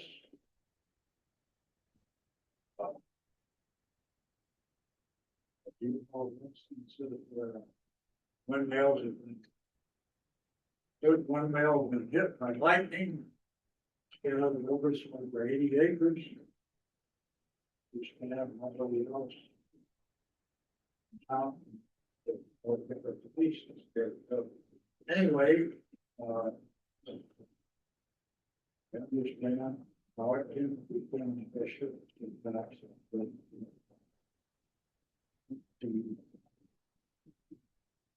construction that they right. Often, I go through the country. Certain days I see children. Probably not you, but like this. But it goes down, so. And lifespan of 15 years. With that being said, I think we should leave the ordinance the way it is. We get to this. Yeah. It's not even me.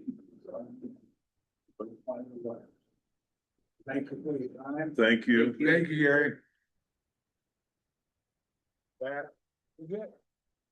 That's it. Perfect. Yep.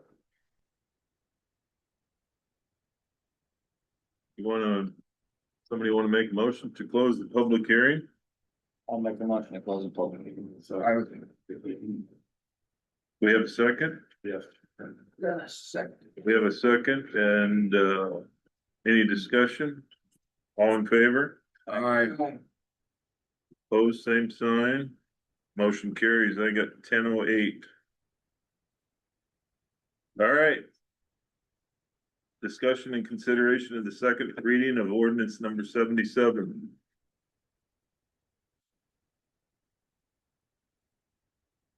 One at a time. Open the public hearing for battery energy storage ordinance number No, 70. we're gonna discuss this and see where we're gonna go with this first. You know, we've heard from the people, we've heard from our planning zone board, we've heard from RWE. About setbacks. I know there is concerns in my position. If we get overruled on this, it goes back to industry standards. I hope everyone in the room understands that. And it's could be very costly for the county to go to court over this. I want everybody aware of that also. Some things they mentioned are a thing that I would consider changing cemetery setback, just, you know. That's about the only thing I think we could look at. And maybe some of the parks, and it says listed parks. I mean, I'm willing to change a few things, but is it necessary?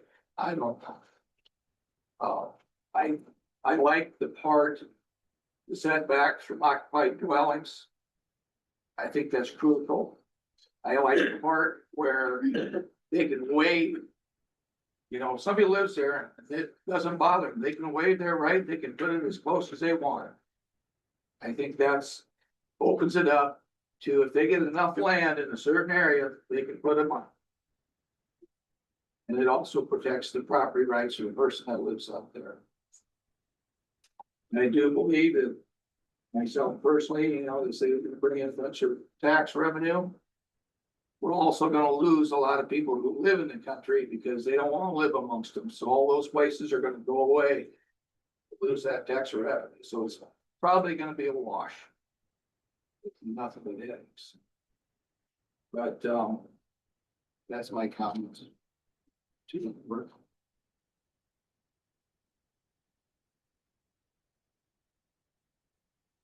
There's a lot of good points. There's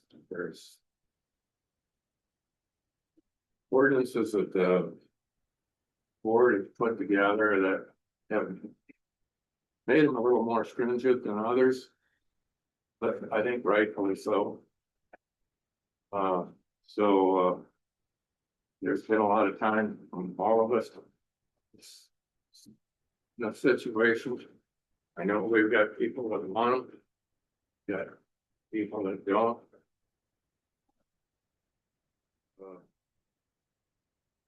I agree, but we gotta stay strong.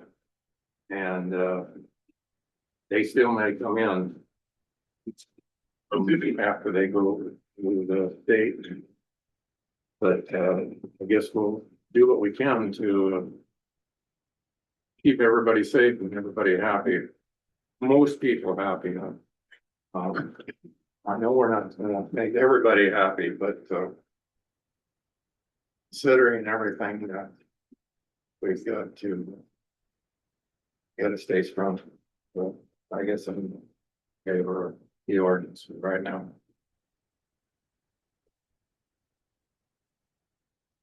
Looked at both sides of it. And the overwhelming majority, I would say pass it as written. I'm definitely in favor of the ordinance. I live in Lake Township. Lake, Township used to be called Owl Lake way back when. It is an Indian reservation area and there's Indian artifacts out there, I know for a fact. Because my dad, who was deceased, took several of them to the place here in Humboldt, and that's where they're at. My electrical bill, $500 a month. Do I get anything out of that? Not a dime. Now, if my electrical bill was cut in half, I'd be happy. I look to the north and beyond my patio window every night. 30 miles away, I see blinking lights. I'm trying to do what's right for our county. But the bad thing about being a supervisor, you're damned if you do and you're damned if you don't. Either way, we're gonna get our ass chewed no matter what we do. No matter what we do, it probably won't be right. But we're trying to do what's right for you guys. I am in favor of this ordinance. That's all I got.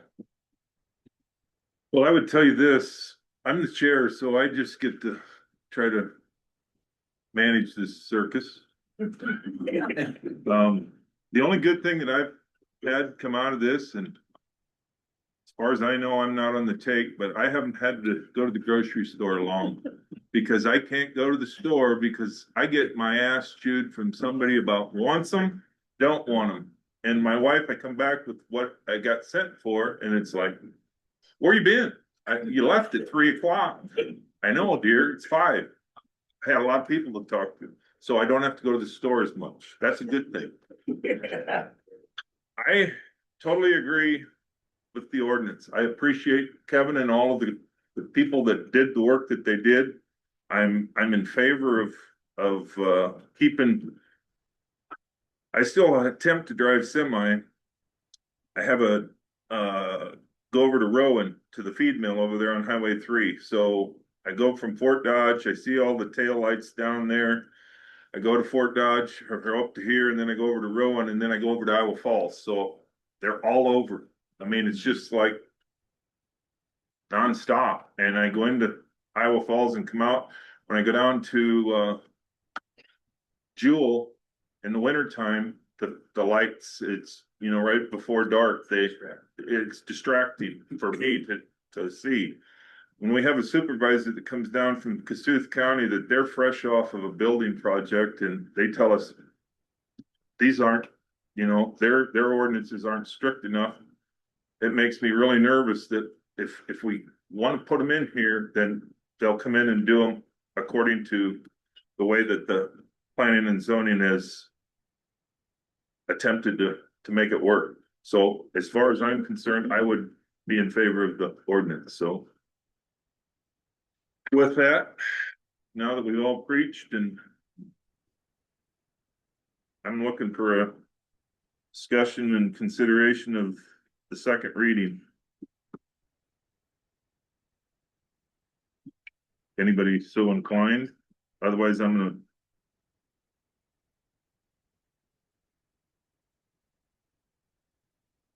I'll make a motion to accept the second reading. No, second. we have a motion and a second to accept the reading, the second ordinance for number 77. Do we just want to do a roll call then? Trish, is that what you're after? Let's go with a roll call. Bob, Aye. Mike, Aye. Dennis, Aye. Rick, Aye. all ayes. Can you waive the third reading? Hang on, David. We're getting to that line. So, in order to, on Friday, when we found out we got voted out of the courtroom, I asked Trish to make sure that however we did this, if the consideration of this, or if we go through the reading, to make sure that we count so that we know upstairs, because we get a schedule. Never know when. So in order to do that, unless you want to be really close like we are, which I think it's kind of hot in here, but otherwise in 4 and 20, if we go with the third reading, 4 and 20, we'll be right back possibly down here. So what's your wishes?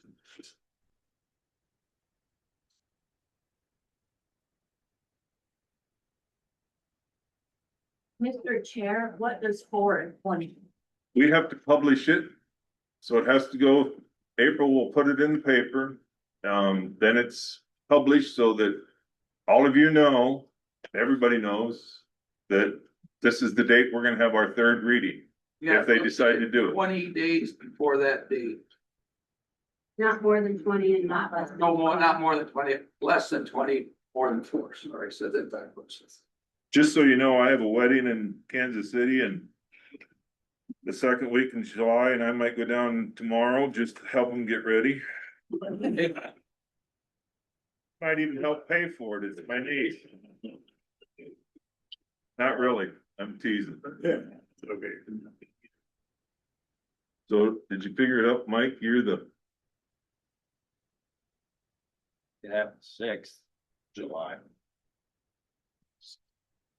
well, that'd be after the 4th, so they wouldn't throw stuff at us. Bingo. That's Monday the 6th. You what? Make that motion. I want. Yeah. Yeah, but she has to get it all written up, so. So you're talking next week. I'd like to make a motion to waive the third reading.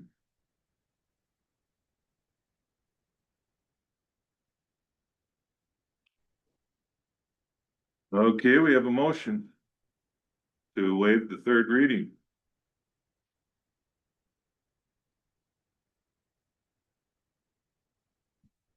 Just so you all know, Pete Petrus did we always used to have to do this in ag, so without a second, it will lose its ability, so I need a second in order to consider it here.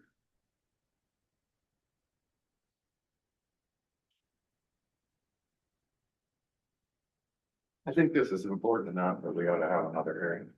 Even everybody needs to be, have an opportunity to talk. Some might not today. Some might think maybe they ought to. No, I think it's important every year. I know it's time and money, but I think it needs to be done. Anyone else?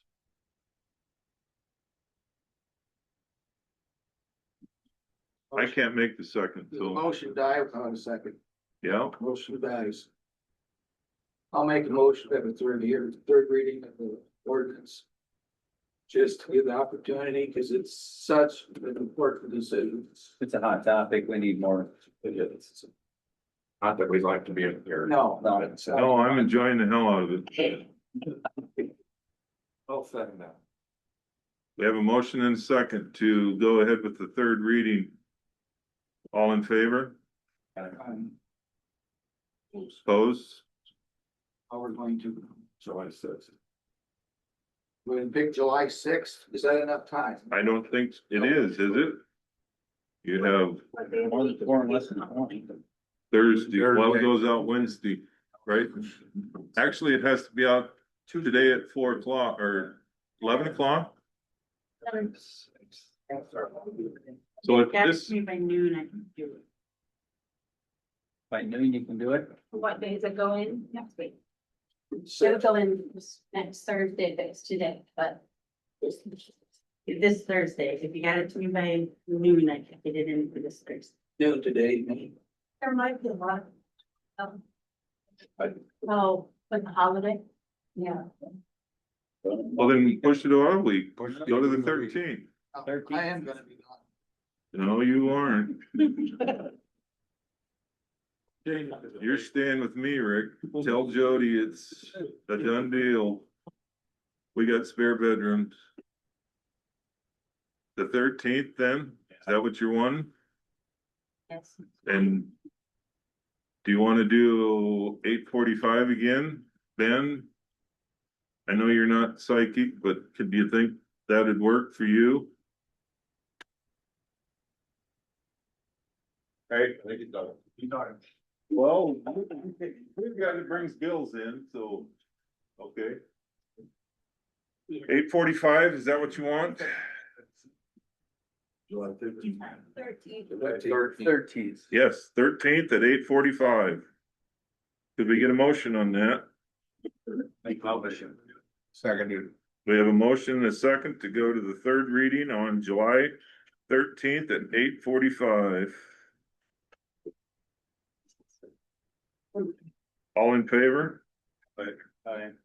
Opposed, same sign, 8:45 it is. Did you get the first and second? Okay. Thank you.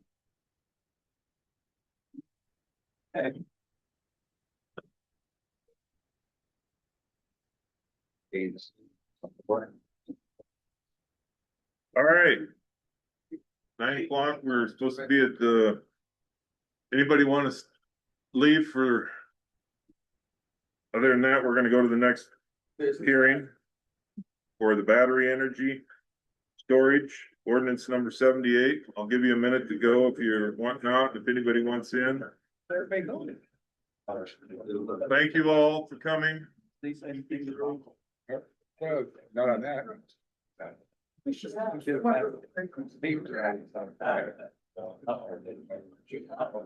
Thank you. Thank you. Thank you,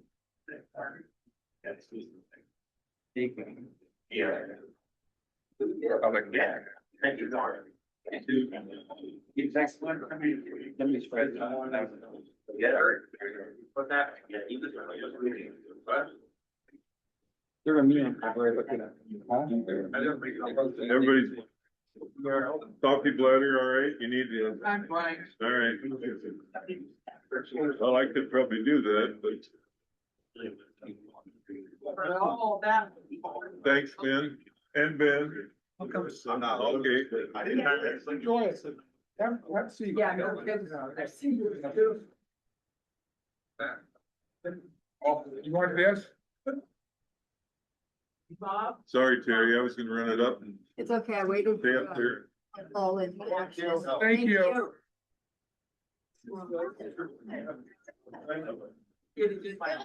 All right. We're gonna try to keep moving here because we still have quite a bit of stuff to do. Well, there's more of it there. All right. We were set for 9 o'clock for the ordinance number 78, the battery energy storage. Look for a motion to open the public hearing. I'll make a motion to open the public hearing for the battery energy storage ordinance number 78. I'll second. We have a motion and a second to open that hearing, and I have 10:25. All in favor? Aye. Opposed, same sign. Motion carries. So what is this ordinance about? This is. Where did Ben go? Do you have are these all together? What's that? The 78, the battery storage. They're all. Huh? He asked what it's all about. It's just the battery storage systems that. Right on. Ship them to They're order. not data centers. They store energy from solar and wind. Oh, okay. If that makes any sense. That makes sense. These are future projects that Future could come stuff. from the county. There's nothing currently on the table. There's one going up Sioux right now. And I think that's what all those giant things go for town. It's an establishment of we're establishing the moratorium so that the planning and zoning board can go back and look at these future projects. Create ordinances for them. Correct? Yeah, the county has no ordinance on these next things. And you have a blanket moratorium in place. With an adoption of a new wind ordinance, we need to change that moratorium. So these are individual moratoriums to kind of break us up into specific things. So going forward, our board has time to address these things and create ordinance or not. We can then disperse these moratoriums individually without having to deal with a blanket moratorium each time. So it gives you some time to work on. If they're 12-month more, 365-day moratorium. Right. So it gives us time as a board to get to them. Have to have that. That answer your question? We're gonna be there all summer. Well, Yeah. I'd like to tell you to bring cookies, but it could be a long summer. Thank you. Yep. Thank you. We haven't had any input from anyone in opposition because we really haven't said anything in stone, right, Kevin? So I guess that would probably be our presentation and if there's any discussion from the public. Nobody? I'd look for a motion to close the public hearing I'll then. make a motion to close the public hearing. We have a motion I'll second. and a second. Any more discussion? 10:28. All in favor? All right. Pose same sign. Motion carries. Do you want to go with that for the third reading, or do you want to just tag that along with the ordinance 77? I think we can move ahead with this. These need to pass congruently with the. Oh, they do? Yeah, they're all. It's gonna be all right. Thank you for your input. All right, thanks, Kevin. So I'll make a motion to set the third reading date for that July 13th date. Seconded. We have a motion and a second for the 13th of July. Now, we know that we'll probably end up 5 or 10 minutes long on 77. So do you want to just say 9 o'clock? Okay. Yeah, fine. 9 o'clock, we'll go with the 9. And hope we're closer than we are this morning. 77, 78. All in favor, or we need a roll call? I'll second it a second. All in favor, do we need a roll call? Bob, Aye. Mike, Aye. Dennis, Rick, Aye. all ayes. All right. Now we'll go with the second reading of the data centers, ordinance number 80. Make a motion to open ordinance number 82 on data center projects. Seconded. We have a motion and a second to open the public hearing on the data center ordinance number 80 at 10:30. All in favor? Aye. Opposed, same sign. Motion carries. Ben, do you have any input? Similar, Kevin? Matt Dorbeer, this is not a trick question. Has anybody on the board had time to research a data center at all? No? No, but I've researched it a little bit, enough to know that it's not a good thing. I would like to advise the board to speak with planning and zoning and put a permanent moratorium on data centers in Humboldt County. Thank you. Excuse me. It's really due to, the use of water, is this correct? There's other toxics that come off of that data center also, but your water is a huge concern. That's what I thought. Power's And the other. Power's the other Energy. concern. There's all kinds of things. I encourage you guys to research it. There's lots of tutorials out there on the internet now, because they're becoming more and more popular. Just nothing good to come out of it. And I just heard this, but they're more prevalent around the larger metropolitan areas, but they are coming back towards the smaller areas because people in the smaller areas don't have the ordinances, so they can slide these things in and make them work. So Those are all. yeah. There's a decent sized one down by Van Meter. I had an opportunity to talk to a resident that lives across the road from it. They're on her family Century Farm. They raise livestock there. They're looking at having to put a new well in, and it has to go 600-700 feet deep, which is substantial cost. They cannot take a shower in their house while their livestock is at the water tank. And so she just told me that they understood why the neighbor did that. They paid them $30 million for a quarter section ground.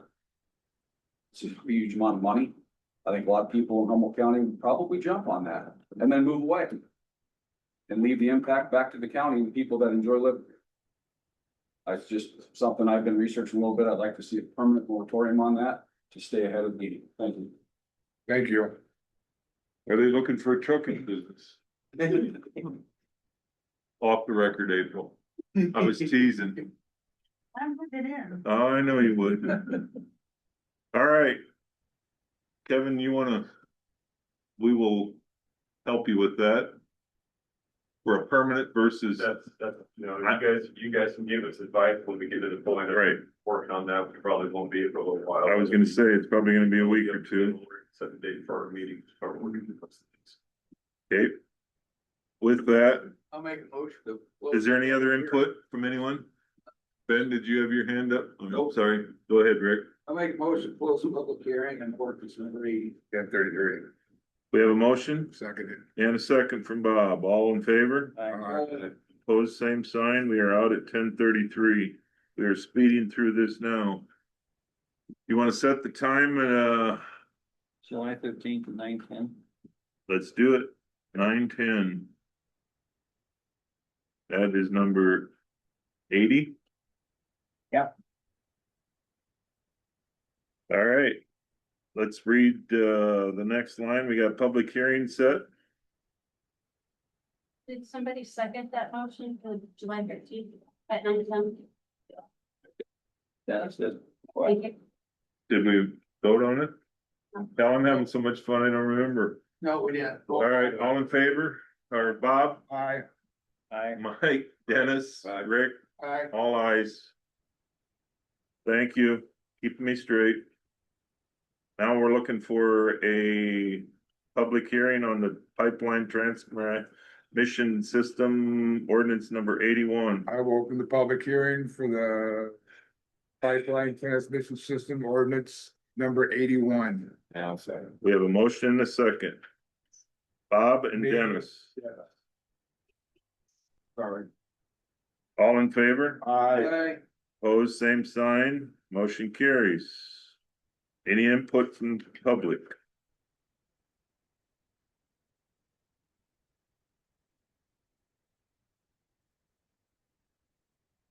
Any input from the board?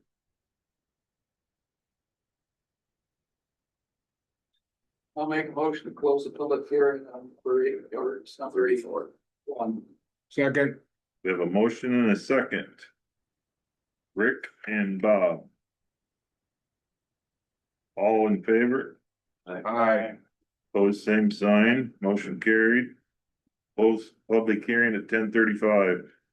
Do we need to set that for July 13th, 9:15. 9:15? Did we need a roll call on that for Tricia's? Yeah. Was better? Who is the second? Bob? All right, Bob, Aye. Mike, Aye. Dennis, Aye. Rick, Aye. all ayes.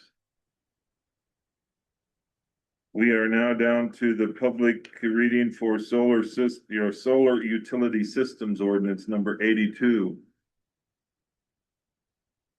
I'll make a motion to open the public hearing for the solar utility system ordinance number 82 at 10:36. I have a motion I'll second. and a second. Any discussion?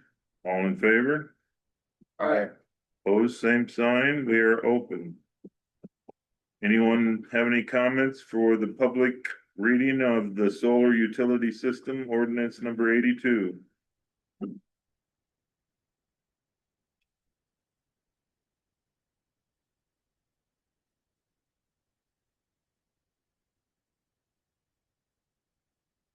Well, hearing no public comments. Board. I'll make a motion to close the public hearing. I'll say ordinance number 82. Rick and We Dennis, have a motion and a second. Any more discussion? 10:36. I got 10:36. We'll go with that. Roll call, Bob, Aye. Mike, Aye. Dennis, Rick, Aye. all ayes. We are going at 9:20. July 13th, 9:20. We need a motion on that. I'll second Mike's motion, July 13th, 9:20. All in favor? Aye. Opposed, same sign. 9:20 it is. Can I just ask, why did we go from 77, 78 and then to 80? Because he took the power line. We skipped the trend. Oh, that's right. I must. It's in there. That's the one I was Wait, looking we're for. roll call vote on that process. Roll call, Yeah. Bob, Aye. Mike, Dennis, Rick? Aye. all ayes. Oh. Thank you. All right. I got it. We sped through this. We're down to discussion on initial loan for our bike trail. You get a what? I'll get Janet down here. We could do committee reports if you want. While we're waiting for it, thank you all. Thank you. Thank you. Oh, wait. I'll turn around, you can hear me. Yeah, because he's favored this, not for the. Okay. Monday afternoon, Todd and I met with the dam committee. Almost discussing the dam. Tuesday, the 16th, went to Clarion to the courthouse for dispatch discussion. No action taken, just talking about dispatch on what we could do with it further. And then we had a courthouse meeting Tuesday at 2:30. Discuss the 28E agreement. On Wednesday, I had a conservation board meeting discussing the dam.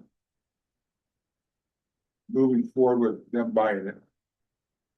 We'll probably get the insurance getting read by the county attorney.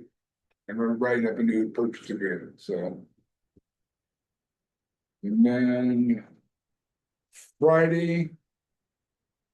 I was at the fire station, met with John, the county attorney, and the chief of police for about 3 hours Friday. Discussion on dispatch. And other problems that need to be taken care of in the county. What's that? Tuesday, 9 AM, Wright County Dispatch meeting. Checked on the quarry, had a dust complaint, when I took pictures and sent them to report of the dust issue. 2:30, courthouse, 28E. Wednesday, I stopped in and stopped at Kyle Bissell's, EMA director, visited with him. Stopped in dispatch, watched what they do. And then come back and stop at John Beatty's office, visited them about matters that we're working through. Thursday, I had an appointment with an individual wanting to visit about wind energy. Couple people there, we had about a 2-hour conversation. Went to the jail, got fingerprinted upon the requirement of the state to visit dispatch. That was Thursday also, Then, still on Thursday. yeah, still Thursday. Yeah. And Sunday, I spent quite a bit of time researching setbacks, flickering noise ordinances of other counties. Responded to text people and all of them. I've been getting quite a few of them. How was it? Dennis, you wanna hang on and we'll take care of Janice so she can go back upstairs? We'll go back up to the discussion on the loan for the bike trail.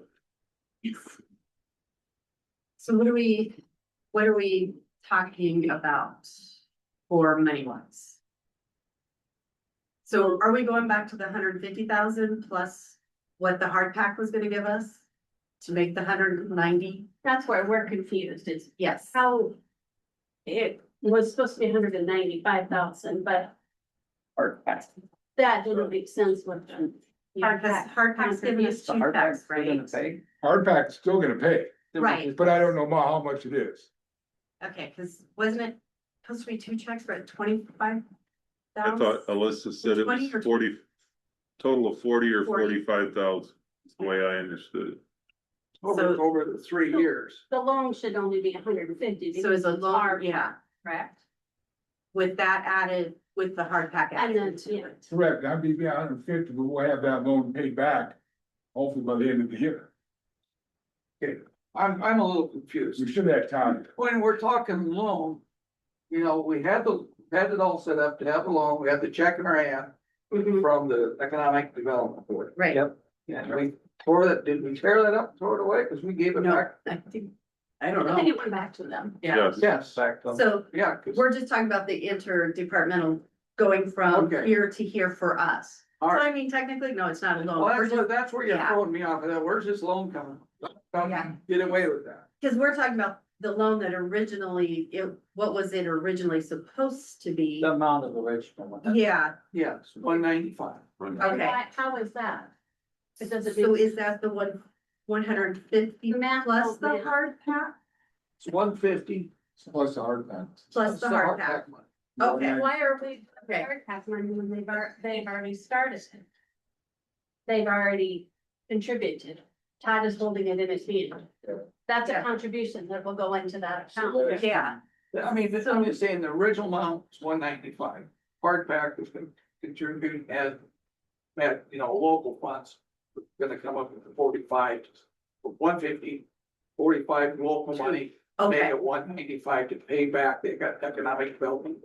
okay. So original's 150, Correct, and then we have the hard pack money coming in, plus 45. whatever But the contribution. problem is, by doing it this way, hardback money's coming in the future. That's why it was a 3-year loan. So we Okay. need that 195 up front. Okay, For easements and engineering costs to get the legal work to get visas. Am I stating that Okay. right? Yeah, And then, Hard pack money will come in later. well, they're, over the 3 years, they're fundraising to supply that funds. okay, so we do the 195. And then when the hard pack money comes in, that'll go back into our general. Yes. correct. Okay, off of that, okay. We'll put it in, take it out, okay. that was the That's only what we reason need. that they were asking, was That's they what we wanted to needed. make sure how that was done, Okay. so that it could be put in the right fund. Yes, Okay. so we can track how it's gonna work. So that makes more sense. We were just confused. I was like, So the hard pack money that comes in, we'll Goes put back it into into Or the the general account, the fund, Yeah. and then we'll turn around and pay us back. Per se. So, okay, that makes more sense. Makes, So Shit, we'll be that's- getting that account set up, because I wanna have it set up this fiscal year, so that when we start fiscal year 26, 27, we're ready to go. and I think we're gonna put that under that land acquisition. yeah, that would make sense, because that's what you're doing, Yeah, for an easement. Yes, for all that paperwork and all that, so, okay, so that. That, you guys good? 7,000. Yeah, she's So got, I'm asking them, are they good with the way it's discussed? You got it? I got it. Yeah. that Perfect. makes more sense now, because we weren't quite sure All right, what we needed, so, yeah. We're good. Perfect, Okay. thank you. Thank you. Back to committee report. Dennis? And yes, I was always sorry in the supervisor meeting. Jail. And, then we come back to a work session. Thursday, or Wednesday, I got fingerprinted. Thank you. Yeah. Yeah. Rescue was fine. That's why no mug shot. They said it was too ugly. Did they frisk you? No. Thursday, I had a ministerial meeting. Friday, I had a board of health meeting at 7 o'clock in the morning. Other minutes, so. I get to go around and check. Okay, All right, Bob.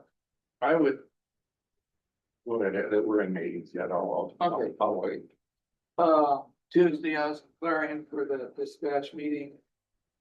Back in Humboldt to secure the work session on the 28th eve of the city.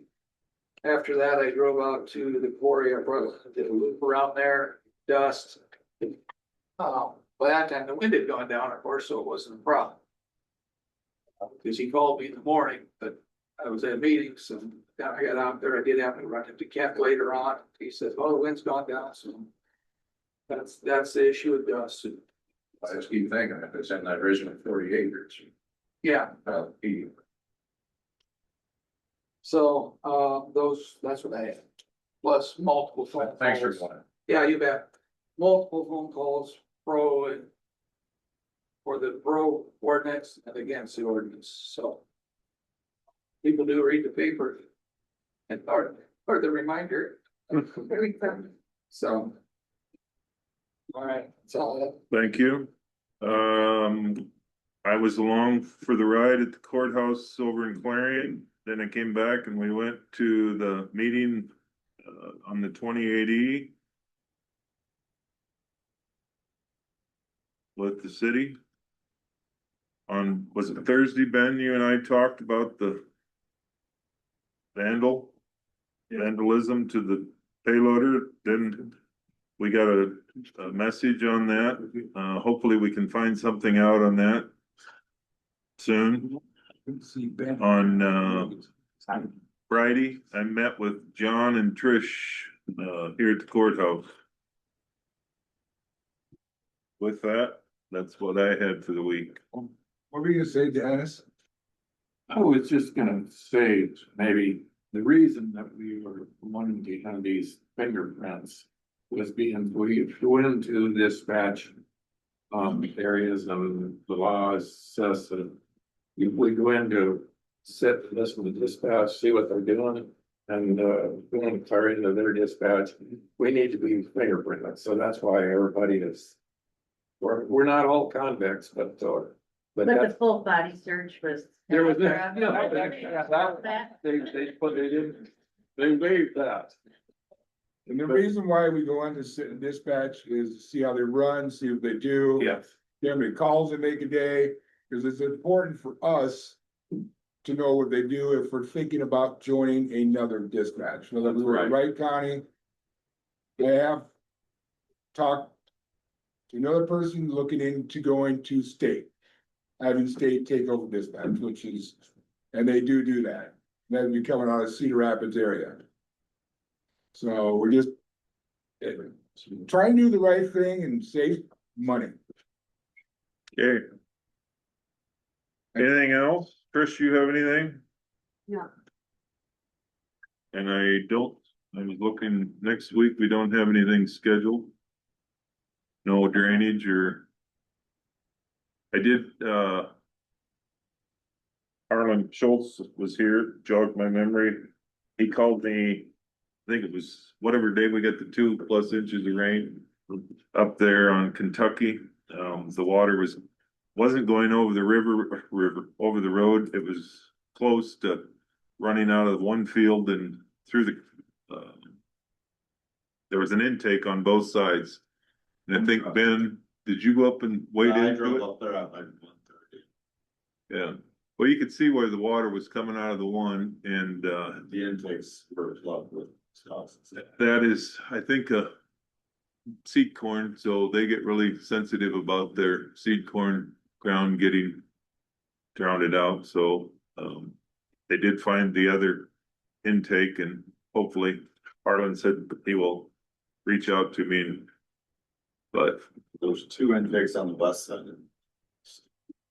okay, That would be one of my next questions, though. I know you guys clean around the intakes, but, our last engineer, 2 gallons, said any intakes in the ditch are your problem. We maintain.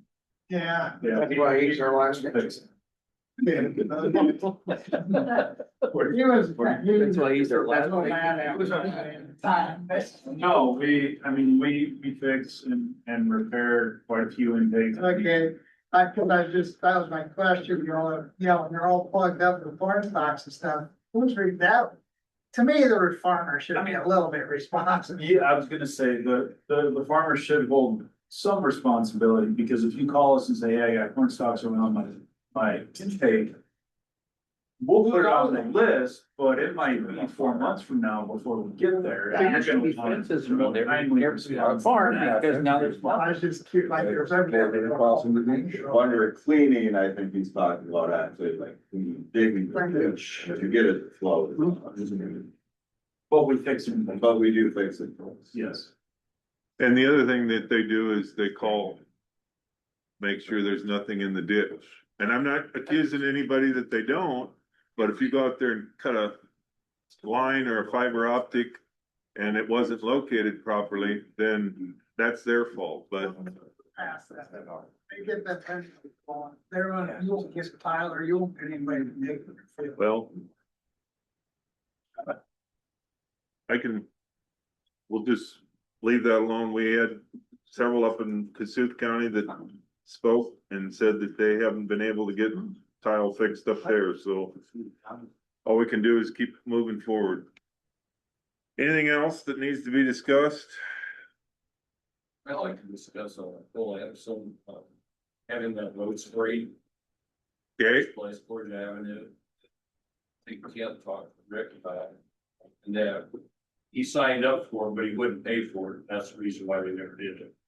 I contacted Bro and found out the real reason. That's what it was.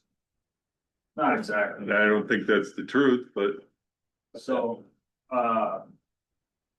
he missed the first window for dust control application before he wasn't running yet.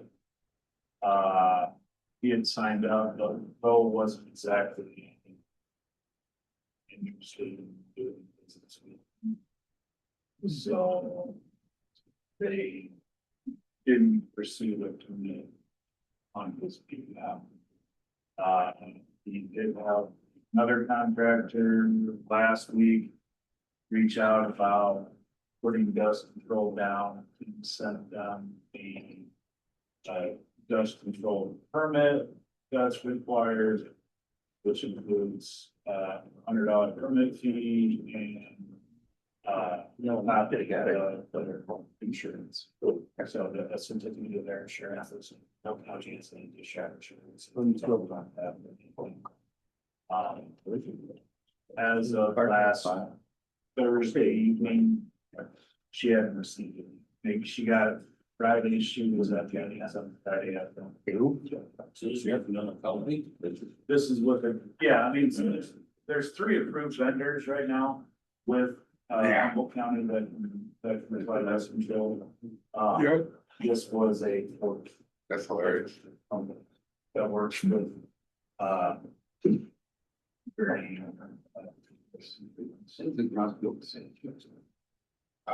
So in other words, she wasn't telling the truth when I talked to her. as far as him not. She told me that she contacted him and told him you have to pay like everybody else does to have it done. And she said, we have all written down, he agreed to take a check over there to Gomer City, Pro Co-op and drop it off next morning. Ever showed up? That's what she said. it could be, I just, there was a falling out between Pro Co-op and Cold as to why we never got a finalized application from the us. Because usually Pro Co-op would come to us and they said, hey, we wanna apply dust control for Georgia Ave, and you guys go out there and touch it up, put the right crown on it, so let us know when you're done, so it's. So. Jesus came along. Which in turn, when you call us, we don't have any of that knowledge, so. Yeah. Nobody's avoiding it. Anyway, with that, I'm looking for a motion if we're done. I make a motion to adjourn. I'll second. We have a motion and a second to adjourn at 10:56. All in favor? Aye. Opposed, same sign. We're out. Quick as I've seen Rick answer now. Drive safe, Chris. You bet. Are you leaving? Me and Joe jumped in, or heading south. Arizona? Yeah. Guys say, So darn when it, is baby. the baby due? Is the baby already there? That's what I signed up for. Yeah, for her first one. That's what I signed up for. Now, I did have You- one error there, probably didn't pay attention. 10 days. I'm gonna be on Zoom next week. Do that, Trish, to 10 days, he's out. If somebody I'm calls, gonna be on Zoom Produced in next counties week. on some turbines, good cities, so good. Second. I was gonna talk here, but I apparently they moved around. I just want to show you. Thing there, so- Yeah, I didn't speak up. Over where? Okay, yeah. Anyway, This is and, what it's you know. like. Thank you for coming. Thank you. Yep. I know, yeah. Remember July 13th. You know, I didn't have the to reason I put the. open my mouth to pass today. So much stuff out there. I didn't know about getting, they were continuing on to that hike trail. They live. See, now I get beat up, but that conservation board, I'm I'm the president of the conservation if you board. don't start taking care of the Appreciate trees you that you guys got listening. down. It's a mess. I know, we are working, we got behind, let a guy die. Be a lot We easier. had two Say, people well, quit. wait, go ahead. So, we are working on it. I just paid for, or I haven't got the bill yet. I didn't realize I even had a problem. Amber Beers walks that trail out there all the time. And John went with her one day and he says,